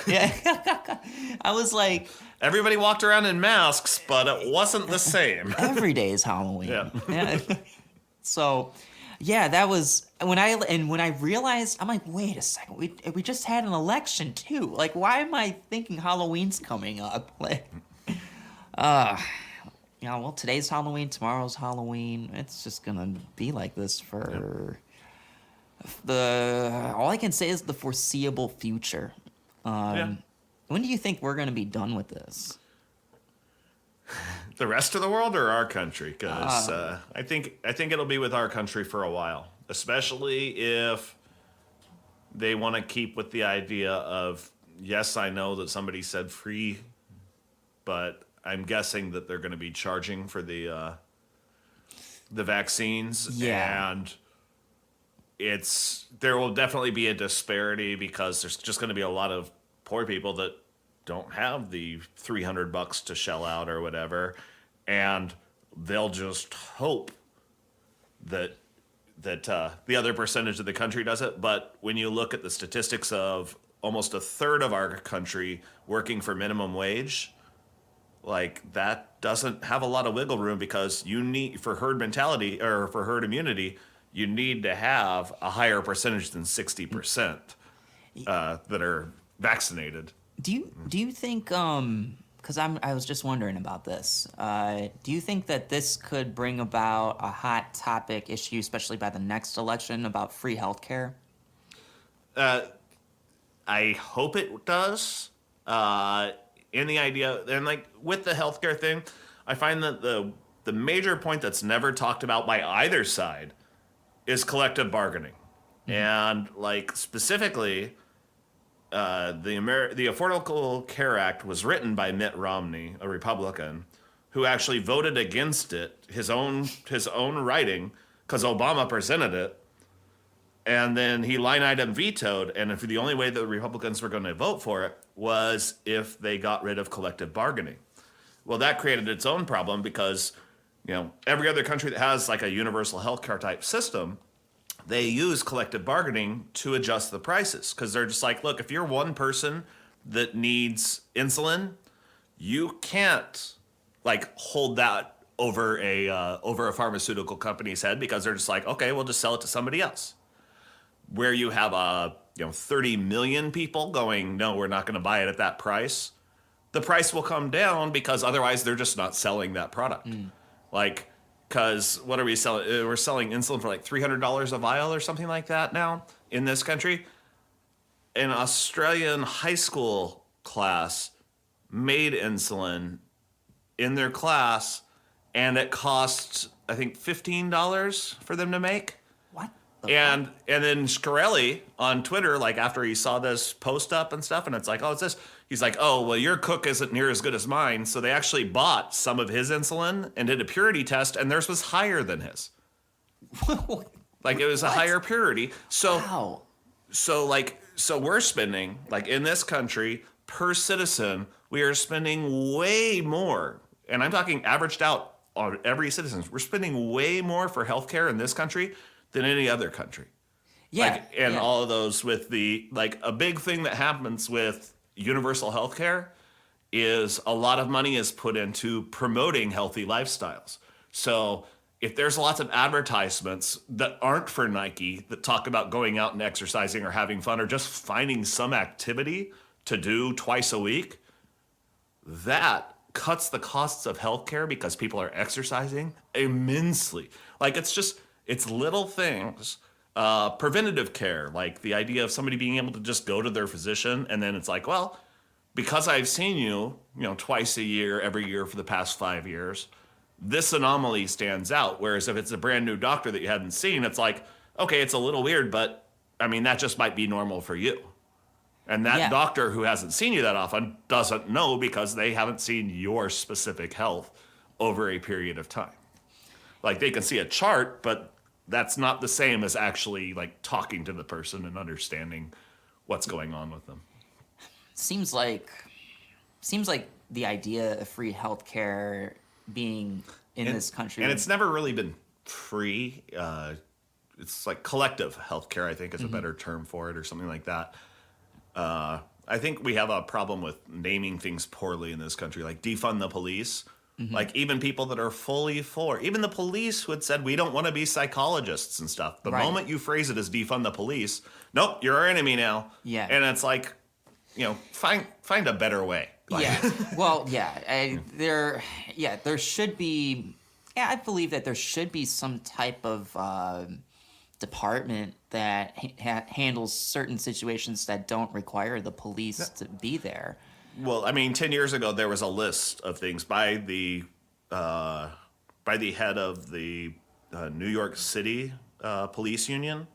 And he's like, we shouldn't be doing this. We shouldn't be doing this. We shouldn't be having to spend all our time with homeless, blah, blah, blah. And quite literally, when all of that, everything that he said was going to be taken away and they weren't going to be funded for doing all of those things and they were just going to spend the funding on somebody else, all of a sudden he had an issue with it. It's like when money comes into play, that's where they had an issue. Which is a very fucked up. That's a problem. Oh, that is a hands down a fucking problem, and it doesn't fucking solve very much. Because a police officer, I mean, some of these officers used to be soldiers. They're veterans, and those are usually the better ones, though, because a lot of the officers that have been trained as a soldier, like soldiers have very, very strict rules of engagement. And if they can carry that over into policing in their own country, that's a better thing, not a worse thing, in my opinion. Like, yes, the PTSD has to be addressed, but PTSD within officers anyway has to be addressed. Yes. Because, like, I mean, they've been doing it with doctors for years where, like, if a doctor loses so many patients within a certain amount of time at a hospital, they'll give them time at the maternity ward so they can actually see new life coming into the world and stuff like that, so that they psychologically, they aren't just seeing loss after loss after loss after loss. Because it doesn't make them a better doctor by just seeing failure. Yeah, and I mean, and there needs to be some actual proper screening of any police officers to be. And and even evaluated too after certain points, like annually or something like that. In truth, like, I mean, a la National Guard, like, I wouldn't have a problem if it was a requirement for any officer to have gone through National Guard, like, as their 4-year vocational or whatever, but just National Guard training. So at least we know they have a certain level of training. Yeah, they know how to use assault rifles better, but at the same time, they have a specific respect. And within National Guard and stuff, a lot of people that psychologically aren't cut out for it are washed out one way or the other, or put in positions where they're not being stressed and failing in those ways. And I think another thing too, because obviously corruption can very much be a thing. It has been a thing with. That's the one thing that, like, all sides of the political spectrum that aren't actually politicians, it's like they'll sit there and complain about the other side a lot, and this goes back to, like, projecting, where it's like, oh, well, you feel this way, you feel that way. It's like, no. The one thing we all agree on is we want less corruption from our government and officials, and we want more oversight.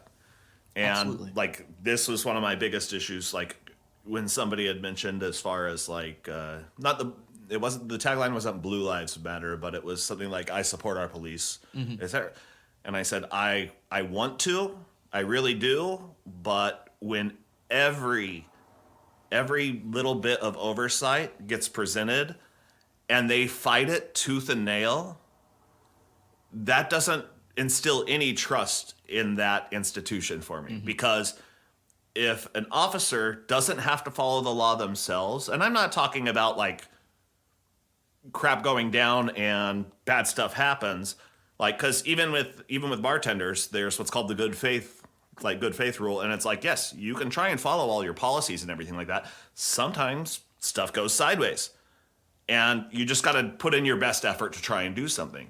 Like, I am perfectly fine with stuff going sideways and the video camera shows it went sideways and stuff happened, but they tried to follow protocol and just bad stuff happened. We can let that go. The situations where it's like, you know, I can't remember the guy's name, but, like, he pushed an officer and he ran. And I think it was a 19-year-old kid, and he ran. Oh, that's right. And the two officers were running after him. Both of their cameras worked perfectly fine until the moment they got into the house. Then all of a sudden, everybody's cameras turned off, and the kid ended up dead. Right. Like, everything about that screams murder to me. Of course. It's not, like, if the cameras were on the whole time and stuff went sideways, that officer would have been exonerated immediately and perfectly fine. Like, good officers don't fear the camera because it makes sure that they remained working and free and et cetera. Like, but my roommate had talked about being at a wedding recently, and one of the people there was a off-duty officer because he was under investigation for hitting a guy in the head and all this stuff. And they had claimed it wasn't unwarranted and all this. And after he goes through, and basically the whole feel of it was, you know, this is just stupid. I was just doing my job, blah, blah, blah. And all I said was, well, you know, if your camera's on, you would have been exonerated and been working the next day. Yeah. You know, but somehow your camera didn't work the moment things got heated between you and this person. It's like, is it specifically geared on how much adrenaline's in your body? And if you get adrenaline in your body, boom, your camera turns off. Right. Like, it's so suspect. Exactly. You know, and if an officer is not held to following the law like the rest of us, they may as well just be a gang. But at least, like, Sonny Corleone wouldn't allow his henchmen to kill anybody in his area without his express consent. Yeah. And that's not happening with officers. Yeah. Like, they're not even a good gang. True. You know, Yeah. oversight and them being okay with it makes me believe that there's good officers in there. But when every single, like, institution of officers is sitting there fighting against oversight, like Portland just elected to have the oversight council be able to suspend officers. The very moment it passed, the Portland Police Union sued to try and make it so that it doesn't get put into effect. Like, how is this supposed to instill any sense of trust on my side if they need to hide things and they won't allow anybody to look at what they're doing? Like, if you're supposed to be the model of the law, there is no reason why I shouldn't look to you as an example, let alone if you're hiding everything, that just makes everything bad. Yeah, Yeah. for sure. Yeah. Doesn't the mayor also run the police too, sort of ish? No, Commissioner? like Ted Wheeler and the Portland police have had a contentious, relationship at best, at least from what I've noticed, because there were multiple times, the 7-Eleven near my place ended up closing down about 3 years ago because the homeless population kept stealing from them, and the officers, despite the fact that on the news the night before, Ted Wheeler had said, no, we are having them investigate these crimes and charging them accordingly, etc.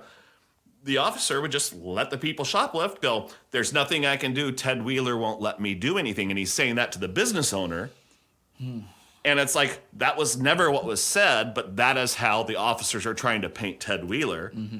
Because they're contentious, and it's like, oh no, it's his fault, I can't do anything about this. And the reality is they just don't want to do paperwork for a homeless person. Yeah. Like, because there's no revenue they can make off of that person because they don't have any money, and they're not rich or powerful, so there's not that side either. So it's like, to them, there's no benefit to dealing with homeless people. Yeah. Yeah. Yeah. And even though the business is suffering for it. And finally, the business was just like, you know what? If there's no consequences for people robbing me, then I'm not going to stay in business here. I'm out, Yeah, and right. your city no longer gets my tax revenue. yeah, and that's obviously that's going backwards. And for like you said, trust. Having trust in these things like that. That we believe we're supposed to have in, like police and whatever that are supposed to keep us safe. And, Well, I mean, it's a given that we all believe that whatever politician on a national level is, that we actually expect a certain level of corruption, it seems. Which is sick and wrong, but it's like, if any of us are asked, I guess it's not a great example right after I talked about Mitt Romney writing the Affordable Care Act, but there's plenty of times where it's not even the politicians that are writing these laws, it's the lobbyists that write it, and then the politician, because they were given so much money, just puts it forward. They run it past their lawyers, so there's nothing super incriminating that will get them knocked out of office for presenting it.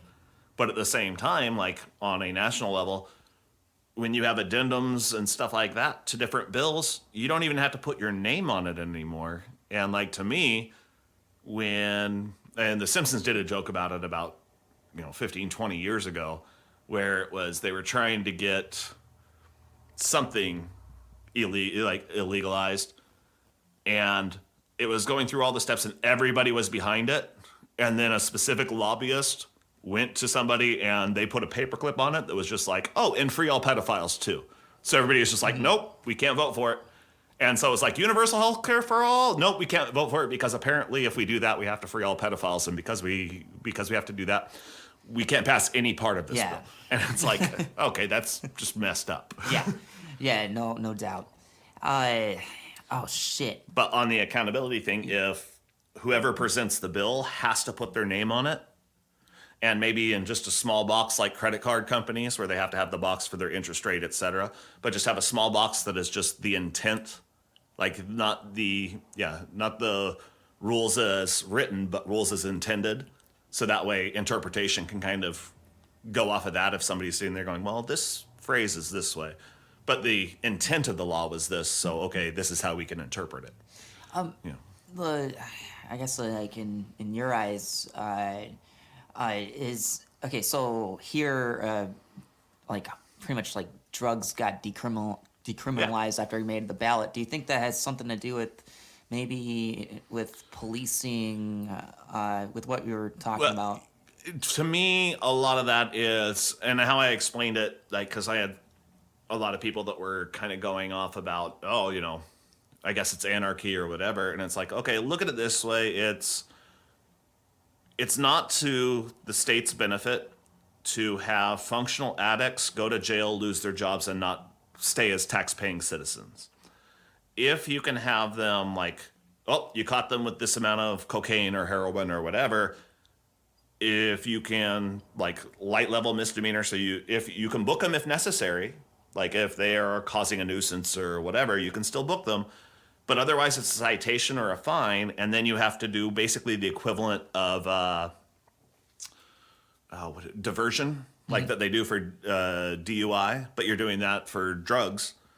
And it's like, you still get to go to work, you don't lose your job, you're paying fines and taxes and stuff, or you're paying your fines, but like that's the penalty for having been caught with it and having done it.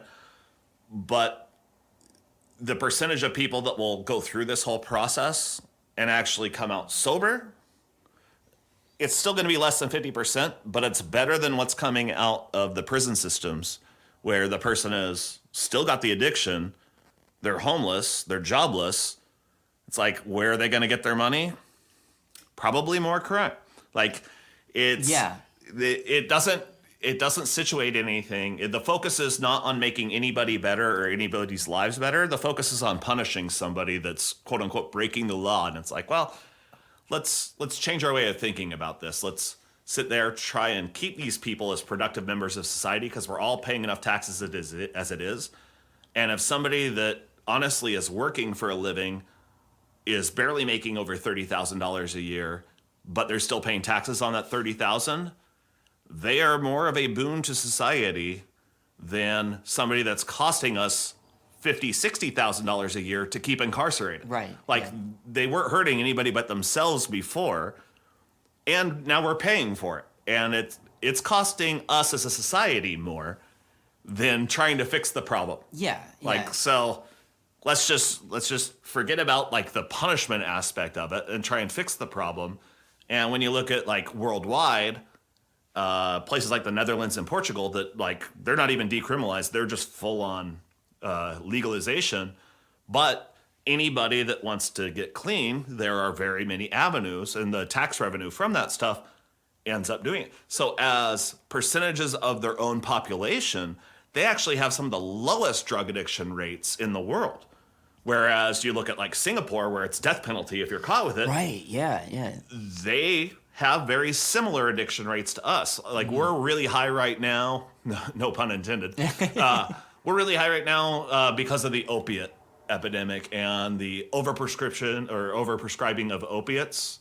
And nobody's going to jail as far as the executives go, but so many people were like taking Oxycontin or whatever, and then their prescription is cut out, and they never needed the Oxycontin to begin with. That's way too heavy of a painkiller. Mm-hmm. So they had the opiate itch before they were even off their prescription. Yeah. So by the time they're done with their prescription, they are full on addicted, and the doctor's not helping them out anymore. So like, they're probably going to go to other avenues and like try and find other things.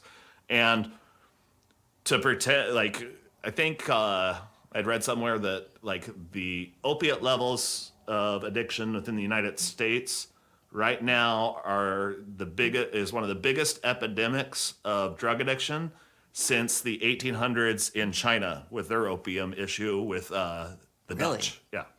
What the fuck? And China basically went to killing everybody that was involved with it. Oh my God. Because they tried normal ways, and then finally they're just like, you know what? No. We catch anybody involved with the business aspects of this, you're dead right away. Like, damn. And so okay, say like cartels. You know, obviously they're very present here. They've been present here. I'm speaking with just the country itself. Cartels don't make near as much money off of places that have legalized or have legalization decriminalizing. Well, the decriminalization, it's still there because the supply aspect still has to be met. Okay, yeah. And so the cartels still provide that supply aspect, but it's like the more it moves towards legality, the cheaper it tends to be because there's less risk on their side. Mm-hmm. Like, so, because a lot of times what you're paying for is the risk. You know, if it really came down to difficulty of growing stuff, saffron. Everybody be growing saffron in their house and selling it in the spice market, like, Yeah, because it's just worth a shit ton more. well, yeah, But it's also, if you can be that level of horticulture. yeah. Well, these cartels, they do create epidemics in certain places. Detroit was actually turning into a quite a place for that with heroin, and But to me, I don't like the cartels still had a very limited customer base. Like, not everybody's going into the parts of town necessarily where certain drugs are being sold, etc. Whereas if somebody who's, middle class America, they're going to see their doctor. Oh, I've got foot pain. Their doctor has notepads by a particular drug company. And if they sell, 100 prescriptions of Oxycontin, they get a free trip to Europe for 2 weeks.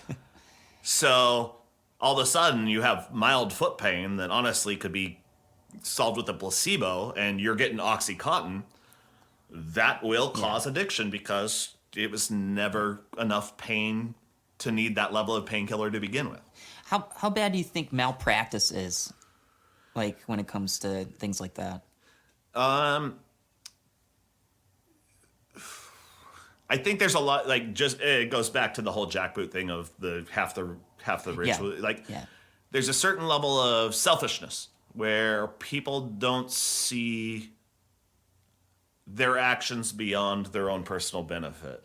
Like, so with doctors, I don't imagine it's as high as in many other careers, but at the same time, there's a lot of doctors that they have what seems like a unending mountain of debt still looming over them from medical school. Yeah. And if they can get rid of that debt 10 years earlier, it would mean the difference in their life as far as, if they're retiring with a Lamborghini or if they're retiring with, just a Camry. You ever see that show Louis? Louis C.K.? Yeah. All right, there was an episode, I think you might know what I'm talking about. The one guy, there was a guy who played as a doctor, and I haven't seen a lot of the episodes. Okay, so there's a scene where, Louis, he hurts his back. And so he goes to this doctor, and I think his office is actually in his apartment, like, building. And so he goes and sees this guy.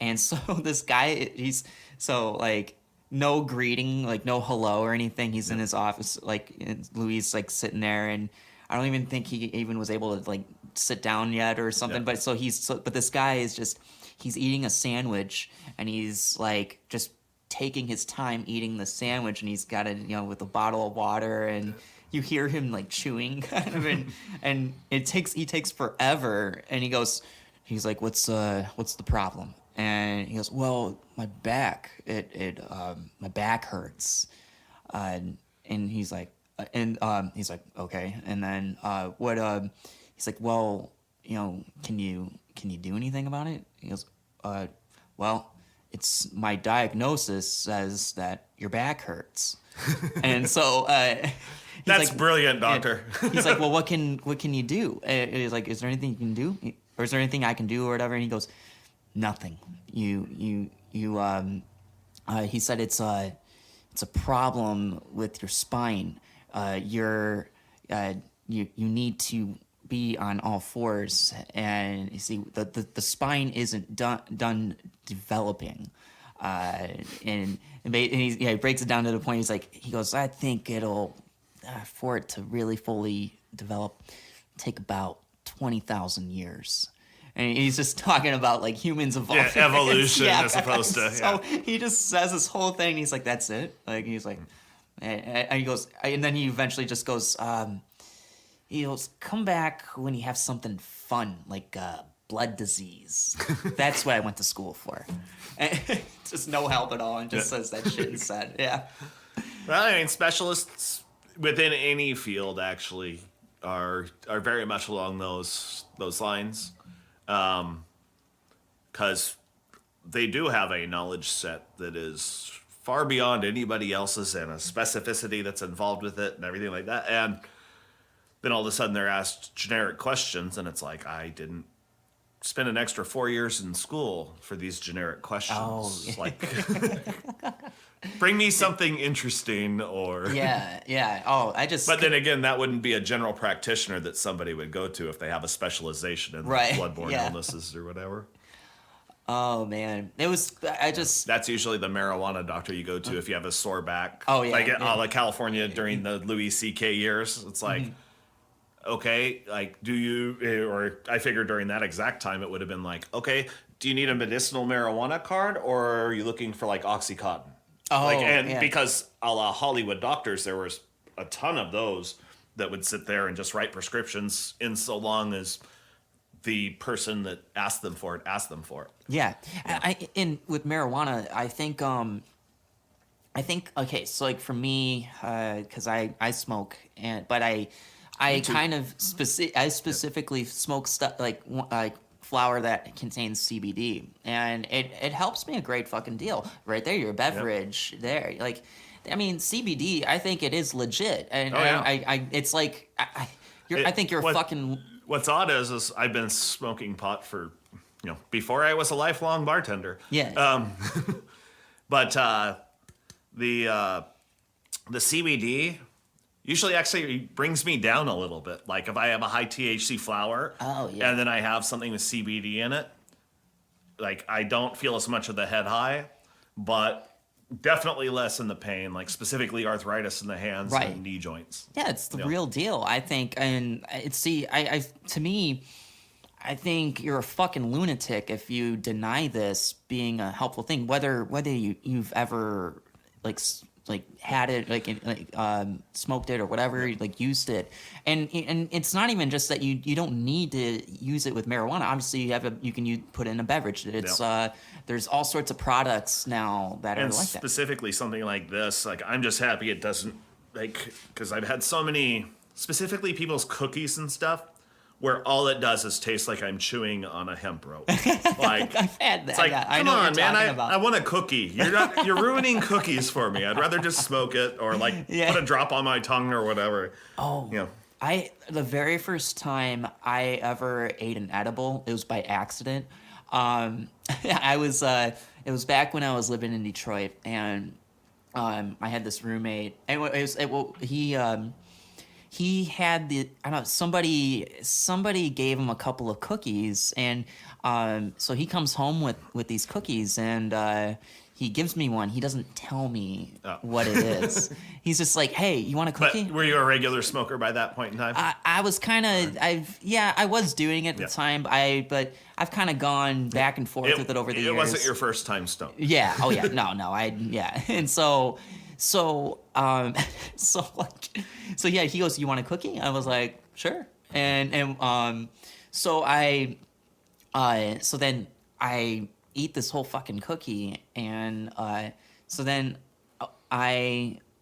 so he goes, "Hey, how was that cookie?" I'm like, it was really good. And he goes, "Oh yeah, there's weed in it." I'm like, "What?" Oh fuck. And so I gotta be at work in 10 minutes. Well thanks.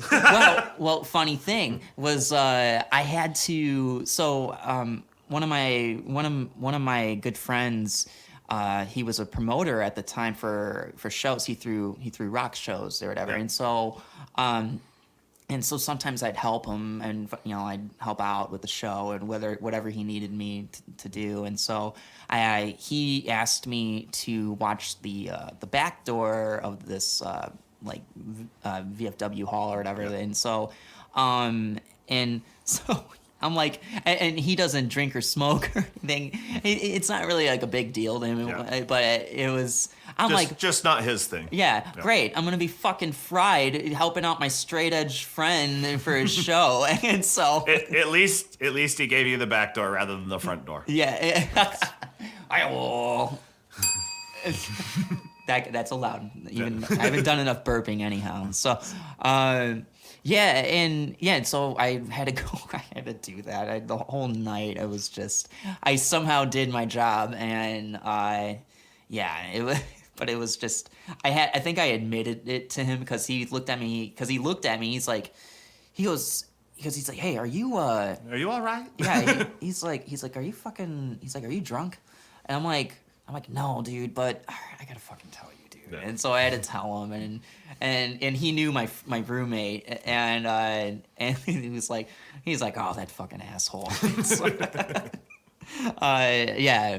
But that was my first time, and I hadn't really fucked with it a whole lot, but I mean, yeah, that shit's no joke. You gotta treat that shit with respect. Like, I think the first time I remember doing edible was a cookie thing, and like to me, I didn't really feel much or anything. So it's like, okay, and then I came across like a bag of just crappy weed, so I decided to make some butter with it. Okay. And so I ended up making the butter and straining it and doing all that stuff, and then had that for a little while, and then one night decided, you know what, I'm gonna make some Alfredo. So I made a spaghetti or fettuccine Alfredo with it and everything like that, and it was good. Like the fettuccine Alfredo as a dish itself was good. So I had seconds kind of forgetting about how much pot was in it. So like probably about an hour later, I'm feeling a little weird, but like nothing like. And I had been regularly smoking for years, so it just wasn't quite what I was used to. But it was like, okay, I feel a little bit, and so I decided to like take a puff off of a bong. I remember like breathing in, and as I'm exhaling, like it felt like that cloud that came out of my mouth literally enveloped my entire brain. And I was like, where you're standing still, but you're also going like Mach 7 in a particular direction. And it was like, whoa, okay, whoa. And I had to use two hands to put the bong down like 2 inches from where it was. It's like, like thinking I'm going to knock everything over or just like create an explosion at any given moment. So it's like, whoa. So ended up turning on some music and waiting till I came down a little bit. It was a bit more than I was ready for, but it wasn't one of those you're asleep. Yeah. No, sometimes shit like that can backfire on you. Like it does the opposite of what you think it's gonna do for you. And like for me, like sometimes if it comes to like smoking and then playing guitar, and because sometimes I'm like, all right, that's gonna be creative fuel or whatever, but it doesn't always work out. For me, I find it's like alcohol is an emotional amplifier. Like when you're basically going to, as you drink more, the emotions you're already having about certain situations or whatever are going to be the same. It's just they're that much more intense. Or whatever. Yeah. Like with the pot thing for me, it's like as I smoke, if I'm all by myself and I smoke, I'm not going to be talkative almost the entire time I'm high. Whereas if I'm like with a group of people and I smoke, even if they leave, I'll still be sitting there talking to myself for another hour or two. Just, hopefully I don't argue with myself too much, because that's when I've gone real crazy. But sometimes I'm hit or miss with it. I mean, there are times where I honestly what it is. Like when I did like a little bit of touring and like the tiniest bit, and so like my favorite cocktail to especially get through the rough days where there's really no one fucking at the show would be beer and weed together. And that I mean it's good either on a good day or a bad day. And I find the order of operations for those to be very important. Like back when, if I drank and then smoked, spins asleep. Yeah. Like now, if I've had enough to where I've actually got a buzz going for alcohol, I don't have as much desire for pot. Like just because, unless I'm actually trying to go to sleep, then it's like, okay, smoke and I'll be asleep soon enough. But otherwise, it's kind of like, picking a poison for the evening. Whereas if I smoke first, drinking alcohol is just like eating anything else, where it's like you overanalyze the flavors and textures. Oh, I still do that. I threw a party, a birthday party about 4 years ago, and it was wild. Honestly, it was I mean, I love all my friends, but like I had the worst people to actually to just be at this fucking party. Like I was like, I had a Halloween party like that one time, and like and I also wasn't having a good. I wasn't really feeling right. I was pretty depressed, but I was throwing a birthday party, and I was about to go on this tour with the cocktail I just mentioned, like that, and so I had this one really good friend of mine. He went way overboard on booze that he brought. Like, this guy loves a party, and so he brought over all sorts of shit. Like, and so he had all like liquors and beers, and I don't know. He had like a fucking mild Hunter S. Thompson kit, and so then I had other friends that came by, and then they brought their own shit. I mean, it was always BYOB anytime, but I had one friend that brought wine. And so I had this whole thing. I'm gonna be up all night. I already know this is what's gonna go down. Fuck it. And so then I started drinking before anybody like showed up, of course. And so I was already pretty toasty by the time everyone showed up. Not gone it's my yet. birthday. Yeah. And so I had so then eventually. I had beer. I think I had a couple of shots, and then I started drinking the wine, and this is where this is where the spins started coming for me when I smoked. Vanna White wasn't invited to the party. I smoked this spliff, like the tobacco and weed, and it was just in the corn husk. It was just this fucking. I don't even remember what it looked like. I think that was the original spliff was in the corn husk. Yeah, I fucking So I smoked that and fuck. I eventually was just all like, oh God. It was some way I was saying to my what? I was saying to my roommate, I'm like, get the garbage can right now. If I move, I will fucking throw up right now. And so I'm like, I'm on the fucking verge. And so somebody the salt water's happening. Yeah. Salt water's happening. Yeah. Quick. So oh man. I looked like a miserable turd for hours. Everybody had so much fun. I missed out on most of the night. Everybody got the birthday photo with you as you're just passed out on the bed. No, I was hunched over, like my head was between my legs. I had long hair at the time. That's actually what I was gonna say. Is like. The birthday photo is just everybody taking turns holding your hair while you're leaning over the wind. Yeah. Oh man. No, I had two very sweet friends, and like lady friends. Of course, leave it up to girls actually like save the day and like be real ones and help you. Little compassion. And so I was very grateful for them to make sure I stayed conscious. What is it? They'll hold your hair back, whereas guys are like, "Oh, you were the first to fall asleep. I'm drawing a dick on your face." Yeah, that's happened to me too. Well, you should have taken your shoes off before passing out. Those are the rules. Oh shit! There was one night I had this party, or no, I didn't have this party. I went to this party.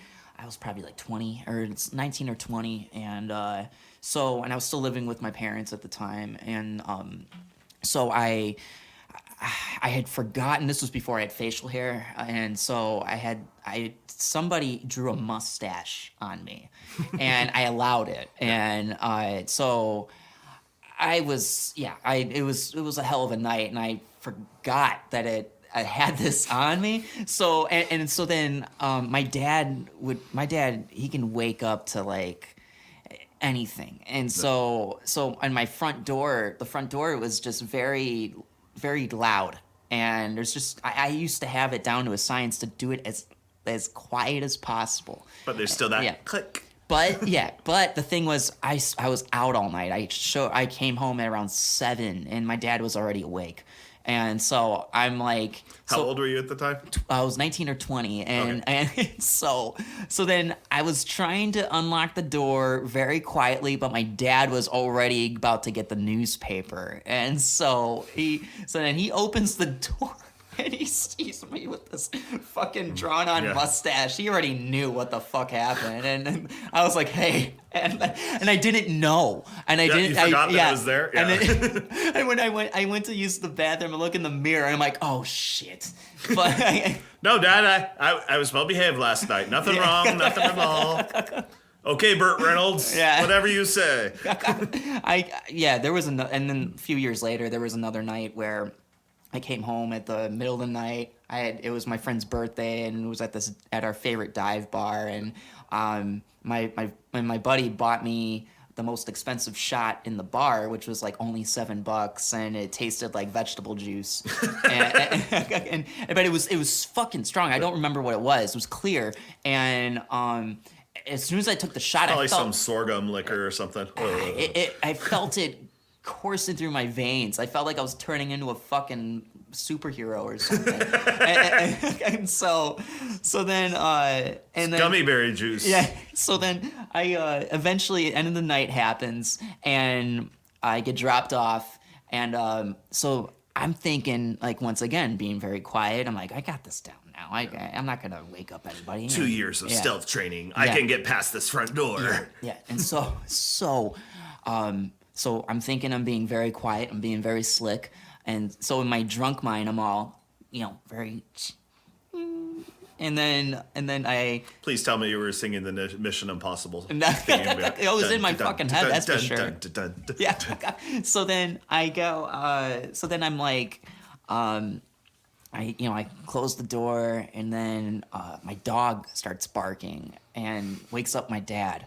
And I'm like, why the fuck is that little fucker being so fucking loud right now? Why right now? And then my dad, he comes out. He grabbed a baseball bat because he thought somebody fucking broke in. Yeah. And he was just like, he's like, what the hell's going on? And I'm like, Dad, just quiet. You're gonna wake up everybody.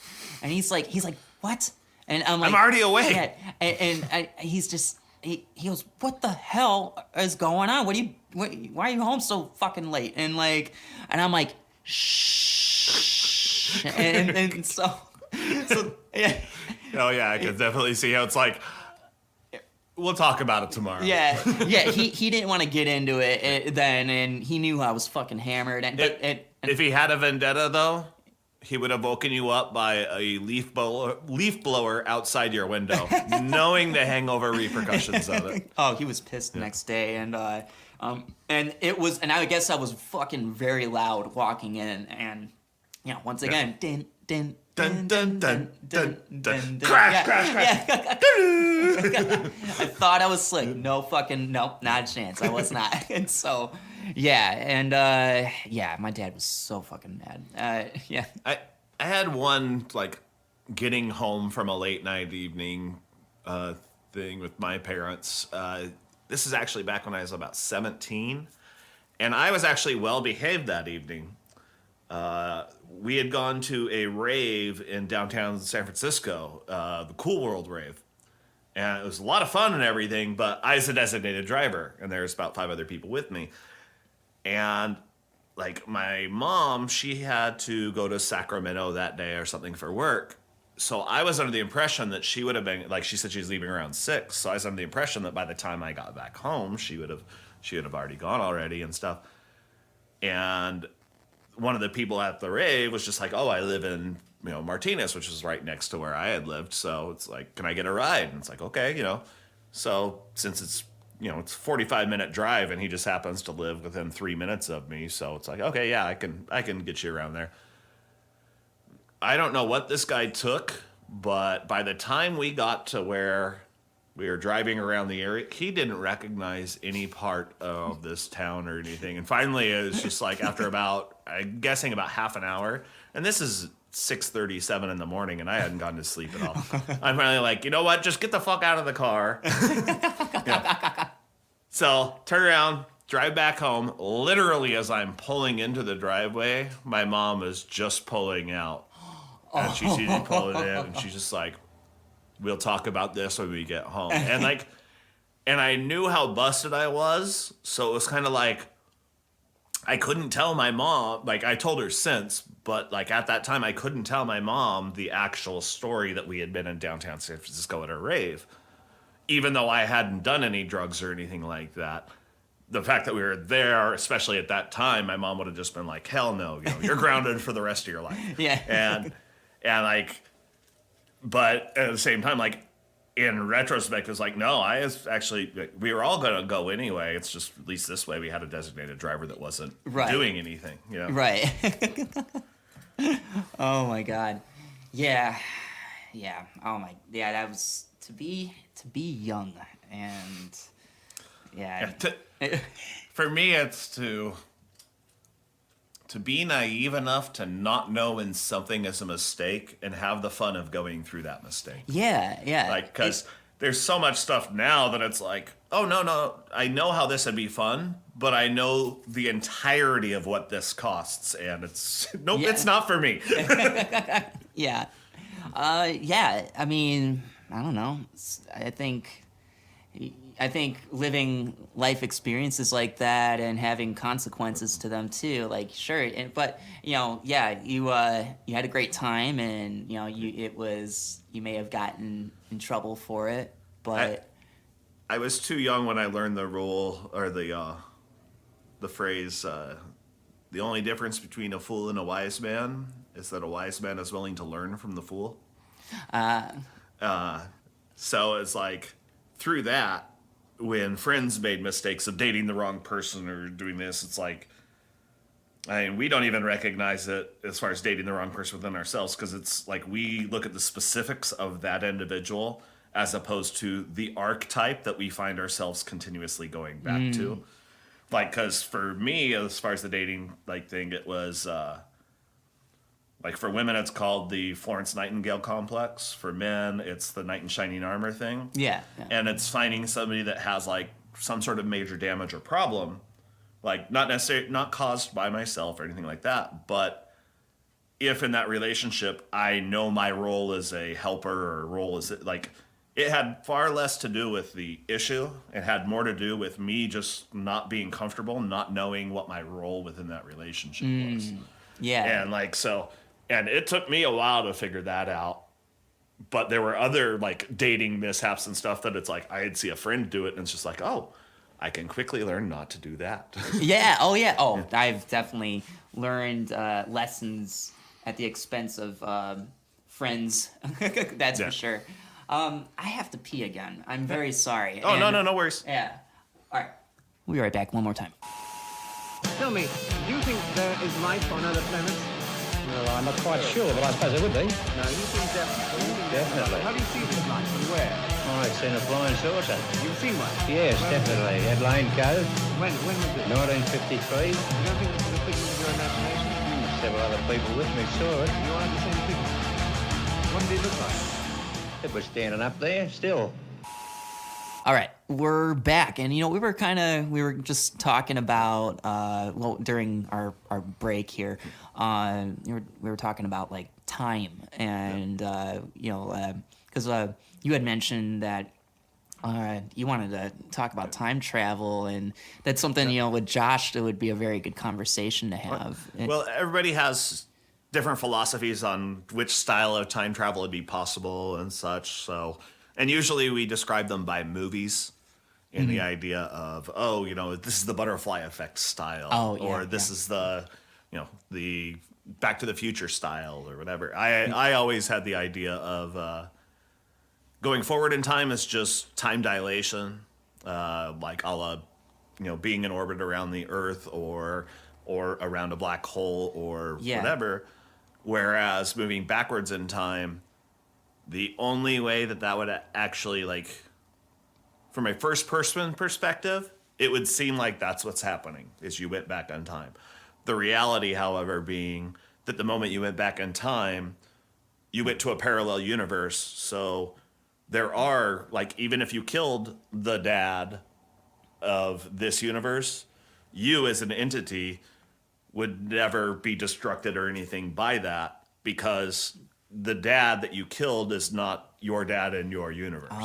You were from a different parallel universe and you came back. Oh shit! You know, this sounds like a combination of, let's say, like John Connor Terminator with Rick and Morty weird, like crazy. It's probably shit. a lot closer to the Rick and Morty aspect than it yeah. is anything else. Yeah.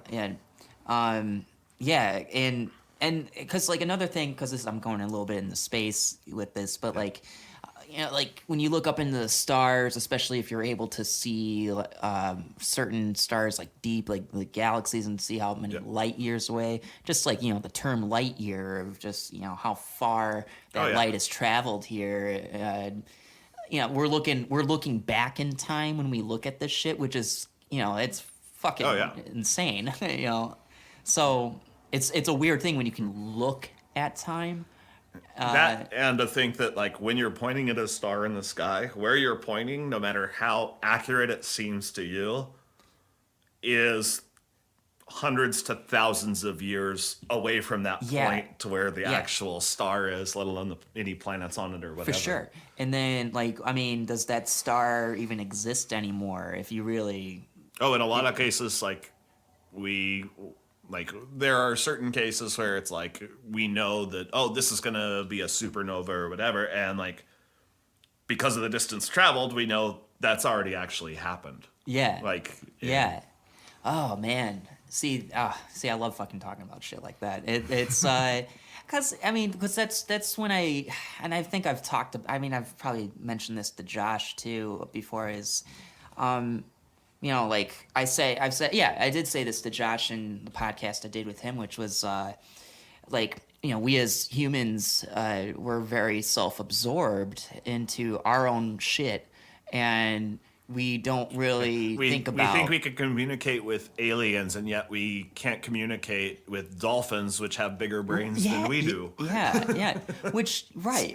And like, what was it? Isn't it like whales too? Like, there's something with them as well, like... Oh, well, whale song and trying to communicate and stuff. I think we have not even a generic working, like we have general ideas, but we haven't figured out any specifics as far as the language yet. Like, we don't have a recording that's like, oh, go get the yellow ball. Yeah. And they'll just repeat it or whatever. I gotta ask you, because I'm sure you saw the Tic Tac UFO footage from a few years ago, right? Probably. I see a lot of that stuff. It was the Navy came out, or the Pentagon and the Navy. Oh, when they released a whole bunch of yeah, and it was just that fast moving thing. It can move 60,000 feet, like that. Yeah. I mean, you know, they didn't really say a whole lot about what it is, just other than describing what it is. Yeah, in those particular circumstances, as far as the nature of how that movement is possible and stuff, well, one, gravity isn't affecting it in the least. Mm-hmm. So I actually believe that, I guess in an ethereal sense, that's why you see it. Mm-hmm. But it is not 100% within this universe either. Like, it's got some sort of magnetic energy field or whatever. So it can go that fast, like, without catching the air around it on fire, because it's not truly there in the essence of what we recognize as actually there. It's more a mirage that we see. But and then got me kind of a little bit on a tangent where it's like people have that, like, quote unquote, for lack of a better term, sixth sense or whatever. And I always kind of wondered if it was a built-in sense that we have, so to speak, but it's specifically geared towards, like, neighboring parallel universes and such. And it's something like, you get that bad feeling, it's a smell in a different universe or whatever. Oh, yeah. And, like, we don't know how to interpret it because we've never had anybody teach us that this smells like a cherry, or this smells sweet, or this smells sour, or, you know, you just kind of have to guess as you go along. Like, because, I mean, we as a species definitely think shit smells horrible, but apparently dogs are like, hey, oh, what did this person? It's like reading a novel about somebody, yeah. Cause okay, so like time travel and aliens though too. Like I'm very open to that idea of that, say like one of the beliefs of or theory about what an alien could be that supposedly a la Grace. visit us. That they're just a much more evolved version of ourselves. Yeah. So like however years into the future. Yeah, I'd heard about 2 million or so into the future. Yeah. Like, and mind you, this is based upon whichever conspiracy or whichever theory you hear about. But yeah, I figured if that were the case and they were coming back, they were doing it more so to find genetic diversity, because we are on the cusp of getting to the point where we're going to start molding each other for genetics. And I'm guessing in 2 million years, they might have gotten to the point where they turn themselves into basically a cheetah. I.e., they all have the same genetic structure, so similar that like one disease can wipe them all out. Like there's no diversity, so as a species, they might be highly specialized, but they're doomed to die. Yeah. Because they don't have genetic diversity. Wow. And so they're going back into their own genetic past to, harvest all these Rh negative people. Like, because that was one thing weird is like of the people that report being abducted and stuff, like 99% of them are Rh negative blood type. That's a hell of a fucking theory right there. I like that one. And you got to figure that if they're doing it, they have purpose. And so what would be the purpose? And like I'd heard on the Ethan one where you're sitting there, aliens had come here to harvest water. And it's like, well, that's actually one of the most abundant things in the universe. Yeah. And it's so much easier for them to just pluck out comets and use that as water. It's just like there's no fighting or competing over it. If they really wanted it, it would be like living space a la invasive species and trying to just establish more home bases on a closer spot. It would be just like us, when we were exploring, you make that forward camp in the New World, make a fort so it's more likely to survive. Right. And then you expand from there. I could hear you on that. But don't you also think that maybe it could vary on how evolved an alien species is to like where maybe that is an option where aliens they have to come to our planet and take our water. But, well, see, I don't think that they need our water though, because like if you look at the Oort cloud, like it's easily 2,000 Earths worth of water.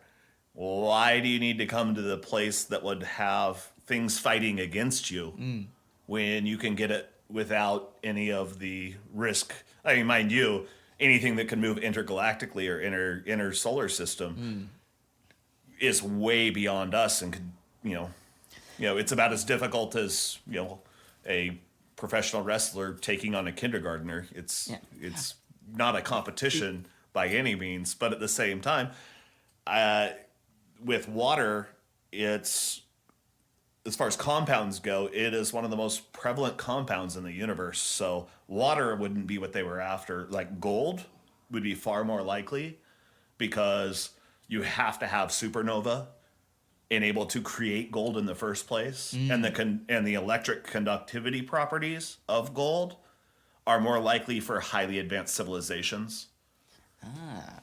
So it's specific resources that are difficult to make in the universe, and so like heavier elements, certain radioactive elements, those would be more likely the targets for what they'd be going after. But once again, we know of 2 asteroids out there, one of which holds almost as much gold as we know about on the Earth. So so it's like, okay, at what point is it like, I would imagine if we were to go somewhere, like and go are the first places that we'd end up visiting or anything like that as explorers. We would go under the guise of, oh, we want to learn about life cycles on this planet. We want to learn what their ecosystem is. We want to learn that. But if it's conducive to us, even if there are intelligent animals on that, our nature is to just live there. And it's like, no, we won't bring our whole planet. I'm just doing this for me and this small group.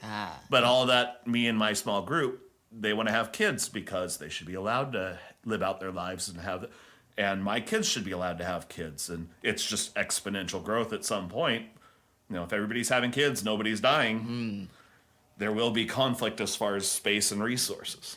What about one of my one of my favorite episodes of the Twilight Zone. It's like one of the more infamous ones. To Serve Man. Yeah. With those aliens and it's a cookbook. Yeah. That's a fucking great episode. The story is really awesome.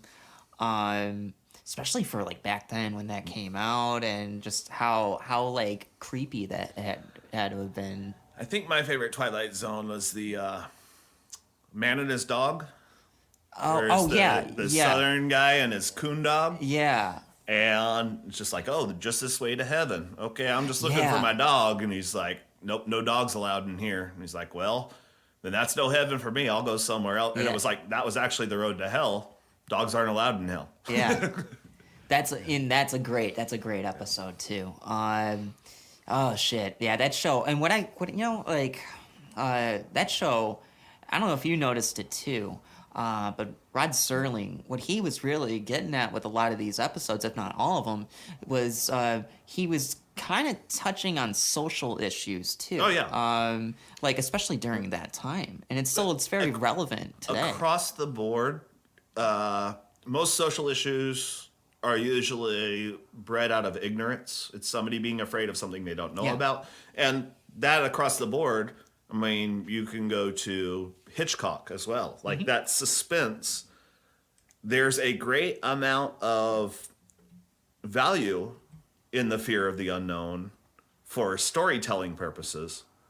But when it comes to social construction, there's like Plato had actually pointed out where he's talking about the transition of different governments. And he had said like a free democracy will always turn into a fascism because everybody loves the idea of freedom until they are challenged with freedom that is not what they would choose to do. Oh. So large groups of people that are challenged by this freedom get together and stop, quote unquote, that freedom because that's not what they meant by freedom, being free. Oh. So thus they become oppressors. And it's like, no, our way of life, you're free to do everything within our way of life. Yeah. And so, like, the Freedom Index in our country talks about, oh, we're free. And it's like, there are 42 other countries that, according to the World Freedom Index, are more free than our country is. Yeah. And there's only 200 in the world, so that barely puts us in the top quarter. Yeah, that's a bit fucking odd, don't you think? When we call ourselves the free world. Leaders of the free world. Yeah, right. In the land of the free. Yeah, and with more incarcerated people than any other country in the world. That includes all three countries that have over 1 billion people. There is okay, so it was oh, what the fuck? There was this guy, John Anthony West. I don't know if you know who he is. He was archaeologist. He studied the Sphinx, and he was the one that really kind of came out with this idea that the Sphinx is much older than the pyramids themselves, and that it could be up to 50,000 years old. And they also believe that the original Sphinx was actually carved more as Anubis, as a dog, as opposed to the human face. Yeah, that it's actually been recarved maybe more than not just more than once. And specifically, I think they, as an example, they use the back line because they're they're doing everything right in all their other different sculptures during this time. if you look at like how it sits, this is how a dog sits with its head up. This is how a lion sits with its head up. So this wasn't a drawing of a lion to begin with. Yeah. It was always a picture of a dog, or it was always a statue of a dog. He came out with this. Well, he was on Joe Rogan a few years ago, and he mentioned this. And he adopted this thing. He calls it the what was it? He called it the 4 Horsemen of the Apocalypse, or it was the 5 Cowboys of the Apocalypse. That's what he said. And he mentioned, I think he used capitalism as one of these things. And I forgot the other ones. It would have made a lot of sense if I could fucking... There is no system of government nor economy that, when stretched to its extremes, is good for us. Like, I totally agree with people that are hugely capitalist that talk about socialism killing ingenuity. But at the same time, like, in our current capitalist system in the United States, our patent laws are totally designed right now to benefit large corporations and using other people's stuff, like intellectual property, as their own because they can implement it, so they own the patent. Yeah. Germany is the only country that it's like, no, if you prove you invented it, you can have the patent from that. You don't need to bring it to market first. And what had been happening in the United States is people that were prolific inventors that didn't have money behind them kept on getting ripped off one after the other because the company owns the patent, not the person. A great example was a high school science competition about 6 years ago. These kids, for $170, developed an artificial kidney that was almost as functional as the $35,000 ones we have. Wow. The company that ran the science competition was like, okay, you win a scholarship. They made millions upon millions upon millions of dollars off of that the first year, and the kid got a college scholarship. Like, our current system does not have the benefits of what people are calling capitalism, like wanted for capitalism. Another example is like allowing the banks to have failed. If they would have allowed the banks to have failed, it showed a la capitalistic model that business model is a failure. So if you are a bank and you're taking risky investments, that's a failure model. Sorry, you're out of the game, because the Medicis had been doing it for over 500 years and never failed. They were perfectly fine. But now you're in high-risk investments and you need to have the government and the people bail you out. So it's socialized losses, privatized gains. On the opposite side, capitalism to its extreme, everybody's played a game of Monopoly. It ends 2 ways. Either A, somebody gets all the money, or B, somebody flips over the board. Those are the only 2 ways that Monopoly really ends. Yeah. And that is how capitalism ends, because compound interest is a real thing. And as Bezos gets closer to $1 trillion, we're eventually going to be at the point where, no, he is money, and he just directs everybody. And it's like, Oh, man. that's not the way to live, and that would not be acceptable for that generation once it gets to that point. So to sit there and pretend like capitalism without any sort of checks and balances running loose is the best way is wrong.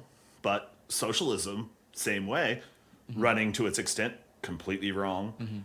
Like, to me, having a little bit of socialism that it raises the floor, like not lowering the ceiling. I'm not about lowering the ceiling so much, but raising the floor so that basically everybody's minimum requirements for even at least getting a job. So like internet, like, because there's certain things you need enabled to fill out a job application. And if you don't have it, they're probably not going to call you. But like, so if you have the basic necessity address, single bedroom apartment, Right. different ducks in a row. If everything like that is taken care of, there's a certain stress that's no longer on the person. And this pandemic, especially the first lockdown, was a great example where after a while, people, like, they got past that bored stage and started doing stuff that they forgot they were into or whatever, and all of a sudden either realized they had hidden skills or a certain love for it. And there are a lot of people that like jump ship from their old job and is just doing something new because they had that space to explore something new. And like, if you can have a whole society of happier, more productive people, isn't that exactly the goal? Right. Yeah. You would think so. Yeah. And yeah, because when it comes to like something, having like using socialism, like, okay, say we replaced capitalism with socialism. Yeah, I wouldn't be fully on board with that. There's the aspect of like portioning out what people have without giving them the choice as far as what they want to do. It's never going to drive a market forward. It's also going to develop its own level of corruption in different areas than capitalism develops its corruption. Yeah. Capitalism has nepotism, and socialism would have nepotism too, because you're always trying to take care of your family and keep your brother-in-law off your couch. But at the same time, you don't want to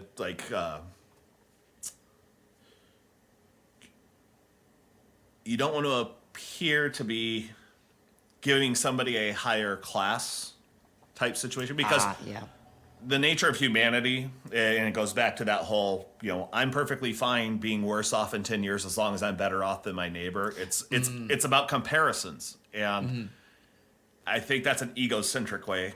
And as much as I like to joke about being super full of myself, it's an egocentric way of looking at the world. And it doesn't, in the long run, it doesn't benefit anyone. Yeah. It's a short-term fix to a long-term problem. Yeah, and I think the main goal of living is to live your best fucking life. Yeah. Absolutely. And I mean, sure, you can have empathy, compassion, all that. All that's fine, but you shouldn't really let somebody or have an influence of like that basically hinder the quality of your life. Yeah. Or it well, also it's don't try that, too many people have tried and failed, and it's just kind of they're not taking into account, it's like, one, determination. Like, somebody really wants to do, like, there's a lot of problems in this world where it's like people do the 90% thing. They go 90% of the way, and all they do is just choose not to finish it. Like, they're reading a book and they don't want the book to end. So rather than actually just finishing the book and finding out the ending, they try and keep it alive by not reading the book. As if that's going to change what the ending of it is or not. Right. Like, it's just, it keeps it alive within themselves. Yeah. It's like trying to prevent inevitability. Yeah. You gotta, I don't know, like, I'm just, because, I mean, there have been people in my life that's just like, well, why you can't be doing this, you can't do that, like you're crazy for trying to do the, whatever, like I pursued music for a fucking long time, still doing it, but I've changed my attitude on how serious I take it, I still have a desire to perform, record, do whatever, but I'm not. I mean, there were points in time where I let it basically dictate what I do with my life, but when I started, I mean, really coming out here, it helped me kind of like loosen up on all that and being like, well, there's other things to do in life, and that and at a certain point, like within anything, especially if somebody like dedicates their lives to it, there's going to be, I guess, burnout moments and certain times where it's like, you don't feel like you're doing it for yourself anymore. Like the person with the one-hit wonder or whatever. It's like they're given that pop song to sing, and it's their deal with the devil, where it's like, okay, if I sing this song, yes, I'll become a famous musician and everything. But then all of a sudden you're Blues Traveler, and no matter where you go, they want you to sing the song. And that song destroys your voice every time you sing it, but that's the only thing anybody ever wants to hear from you. Like, so you have your own stuff. You have stuff that's true to your heart, but that's not what the world wants to hear. Right.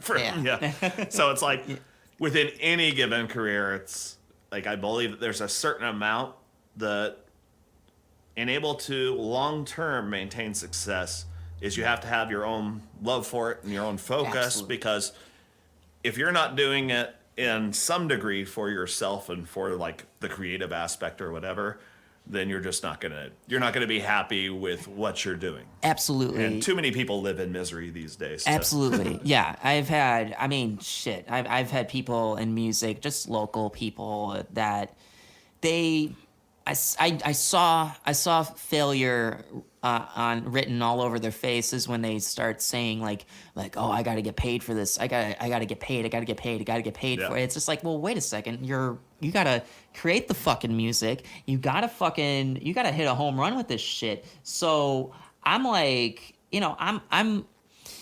I've never let money influence the quality of the music that I'm trying to make.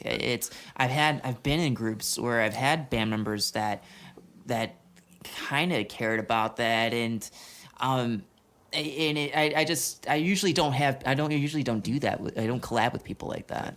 Yeah, if you're doing clubs and stuff, that's I guess a little different than like, you're on your third album for Motown Records, like Prince being a great example where he got stuck in that contract. Mm-hmm. So like he was literally releasing singles as his albums because he's just like, and he had an anthology of music that he could have just been like, okay, here, and here, go make your albums. I'm out of your contract.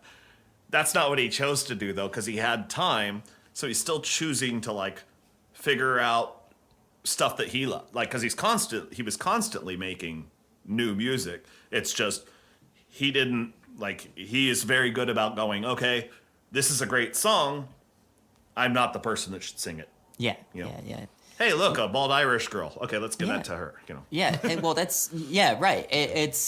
And I mean, actually, those are some of the best songwriters ever that can be like, well, it can't work for me, but I can do this with, someone else can use that. And I will say that, like, was it? I've been listening to a lot of Hamilton and stuff. Jean Emmanuel, is that his name? I'm gonna tell you. But yeah, so he had written out most of it and everything like that. But the song Hurricane, when he does it, like I've heard tons of covers and everything. I always I don't know if it's because it was the first time I heard his version or what, but like every time I hear it, I always compare against his because his inflection and his sound, like voice quality and everything, to me, he is the perfect person to be singing that song. Yeah. Yeah, and I just like that's something, and it's kind of like for me, just as like a nobody songwriter, and I've been writing songs for ever since I picked up a guitar, and I just I'm at a point now where I'm also like, it's like, I've been so obsessed with writing music, and I go way too overboard with it at times. But there's also points where I'm like, it'd be great to just, like, I write all these ideas, and I don't think I could ever do anything with them, but if I could, maybe either sell the song or do something, work out some type of an arrangement with another artist that might need it, like a singer or something. Yeah. And, that could be one thing to do, and or just collab or whatever. And like not. I'm also so I kind of like, for me it's like not every song you write has to be for you. Yeah. And it also as for like as a creative person, and it helps you grow. And if you only ever see things from one perspective, it's gonna get dull real quick. Yeah. Oh yeah. So one of my dilemmas lately is I used to have a bunch. I still have a bunch of music gear back in Detroit that my poor friend's been fucking hanging on to, and it's been in his closet for a year and a half. I got my electric guitar under his bed, and I was gonna have him send this shit out like 2 months after I moved here. Still haven't done it yet. Yeah. And but I'm also like, so I've been relying on my acoustic guitar, but I miss writing like a straight up fucking rock song that's just electric guitar and bass and all that. And so I've been like fiending to do. I have ideas in my head all the time. Like, oh, I'd be making a bitchin' song. Like, but I work within my resources and what I have, and I just do, I make the best of the situation. And often, like, within working with the resources you have, just as, and this is more the engineering side of things, but it's like, if you only know you have so much, there's a certain level of creativity that comes into play just because of that. Yeah. Because you're like, I want this effect, but how do I do it with this instrument? Or, Yeah. And thus, percussion guitar was invented. Yeah. well, it's also kind of, this is like, because I mentioned Justin and I have been getting together lately and making some music, and it's been really awesome because he's a really good guitar player, and fun. He's adapted to like my style. I've shown him recordings in the past, but yeah, so like, I'm actually supposed to have him over sometime in the next week to record his some lead guitar on a song we've been working on. And so for me to actually like collab with somebody that has an electric guitar, I'm like, yay! Like it's really it's refreshing, and it's also great to just collab with somebody again. It's like the person my age that sits there and sees like a old Palo and Peralta skateboard. Yeah. Like, I remember when I could ride that.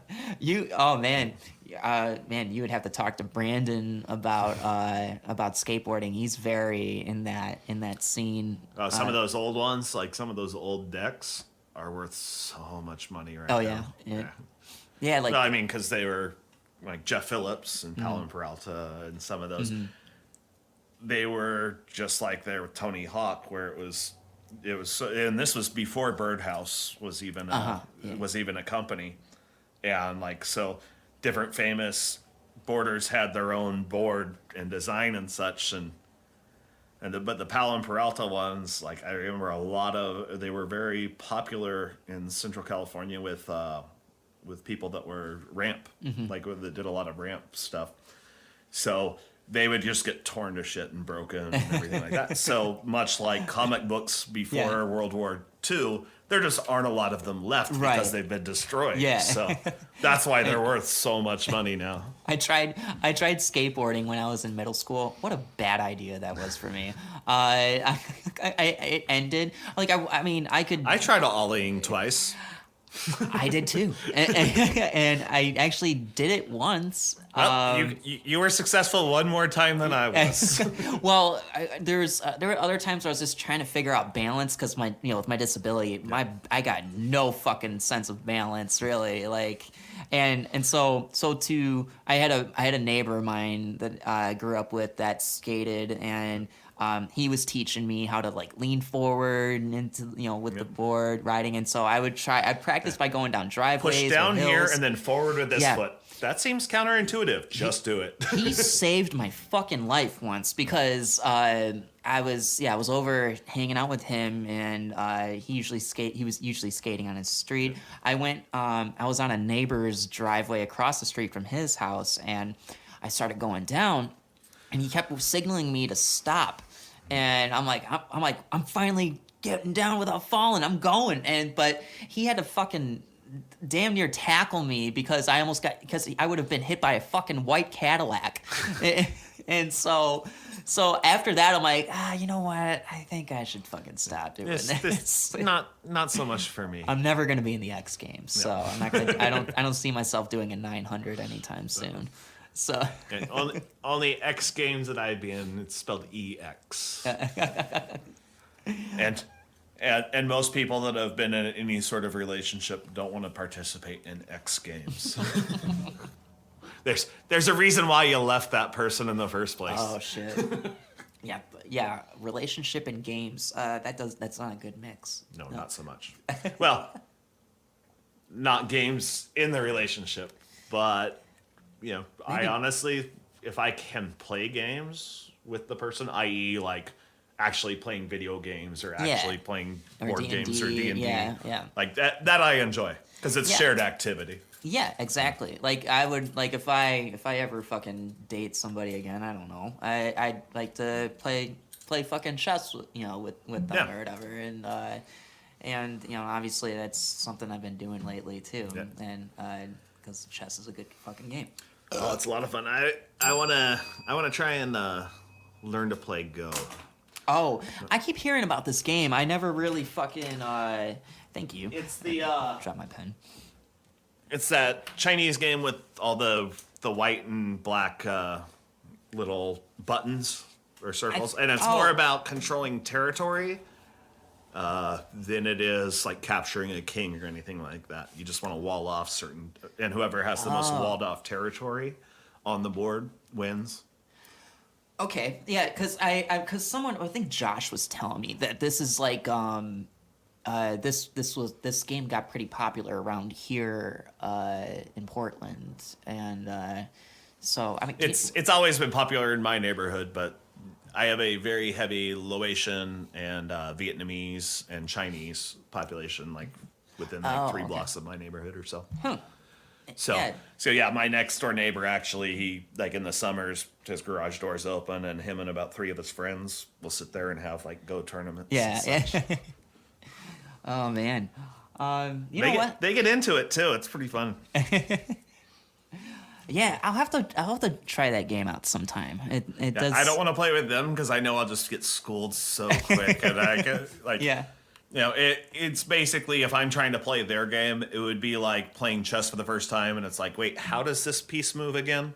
And it's like, just because you know that a pawn can move forward and attacks diagonally doesn't mean you know how to use pawns. Yeah, and because I had a brush up on chess when I bought my chessboard, and so you see me bring my chessboard up, here and there and up at the bar, and so I always get like someone like Tracy or Brandon, they're like I don't know, I don't fucking like they're like I don't know how to play chess or something, and I'm like, well, I think forgot. they'd get into it if they started playing. Yeah, and it's just a matter of kind of sticking with it, and then they actually will develop their own. I don't see them reading books on the King's Gambit and stuff like that. I'm not going to do that myself. Yeah. But I brushed up on it, and I've been able to have some good games, and I've won and I've lost. The extensive special moves is, castling and knowing when you're allowed to castle and when you're not. Yeah. But what is it? En passant? The one where you, if a pawn moves forward 2 spaces past a tile where one of your pawns could have attacked diagonally, you can still move that pawn diagonally and take the pawn that moved past that square. Oh, really? Yeah. I didn't know that. Okay. It's just, it's not, a lot of times it's not useful because you only have that next turn to do it. Yeah. Like, so if you're going to do it, you have to do it on that turn, and sometimes it leaves your pawn out in the open, and all of a sudden you just rearrange things not to your benefit. Oh man, I gotta look up some more rules on this shit because those are the only 2 rules that are outside of normal piece movement that I'm aware of. Yeah, there might be others, but I'm gonna look into this because and then I don't know because I've offered to teach them chess, but that's up to them. Whatever. You know what? We just set a record, a podcast record. As I said, sorry, Justin. Getting me to talk is easy. Getting me to shut up is not. Well, I'm in the same boat. I think let's wrap this up too. Yeah. So, all I ask is that if you do a time travel one with Josh, invite me because I want to have my own 2 cents to add to that. You're absolutely invited, and because I definitely want you to come back on because obviously this was fucking fun, and obviously 3 hours just like that. So, okay. So we'll I'll have you back on. I keep saying will like I have a fucking team of people. Hey, have your people call my agent. Yeah. Yes. I will. I'll be in touch with. And then let me know who that agent is because I haven't heard from that person in years. Okay. Yeah. Well, Harley Moon, thank yeah. you very much, sir. Thank you, Ryan. All right, so yeah, I am Harley Moon, and this has been. Oh, my hangover is done, by the way. I finally fucking killed it. Yeah. All right, I am Harley Moon, and this has been the On the Moon podcast.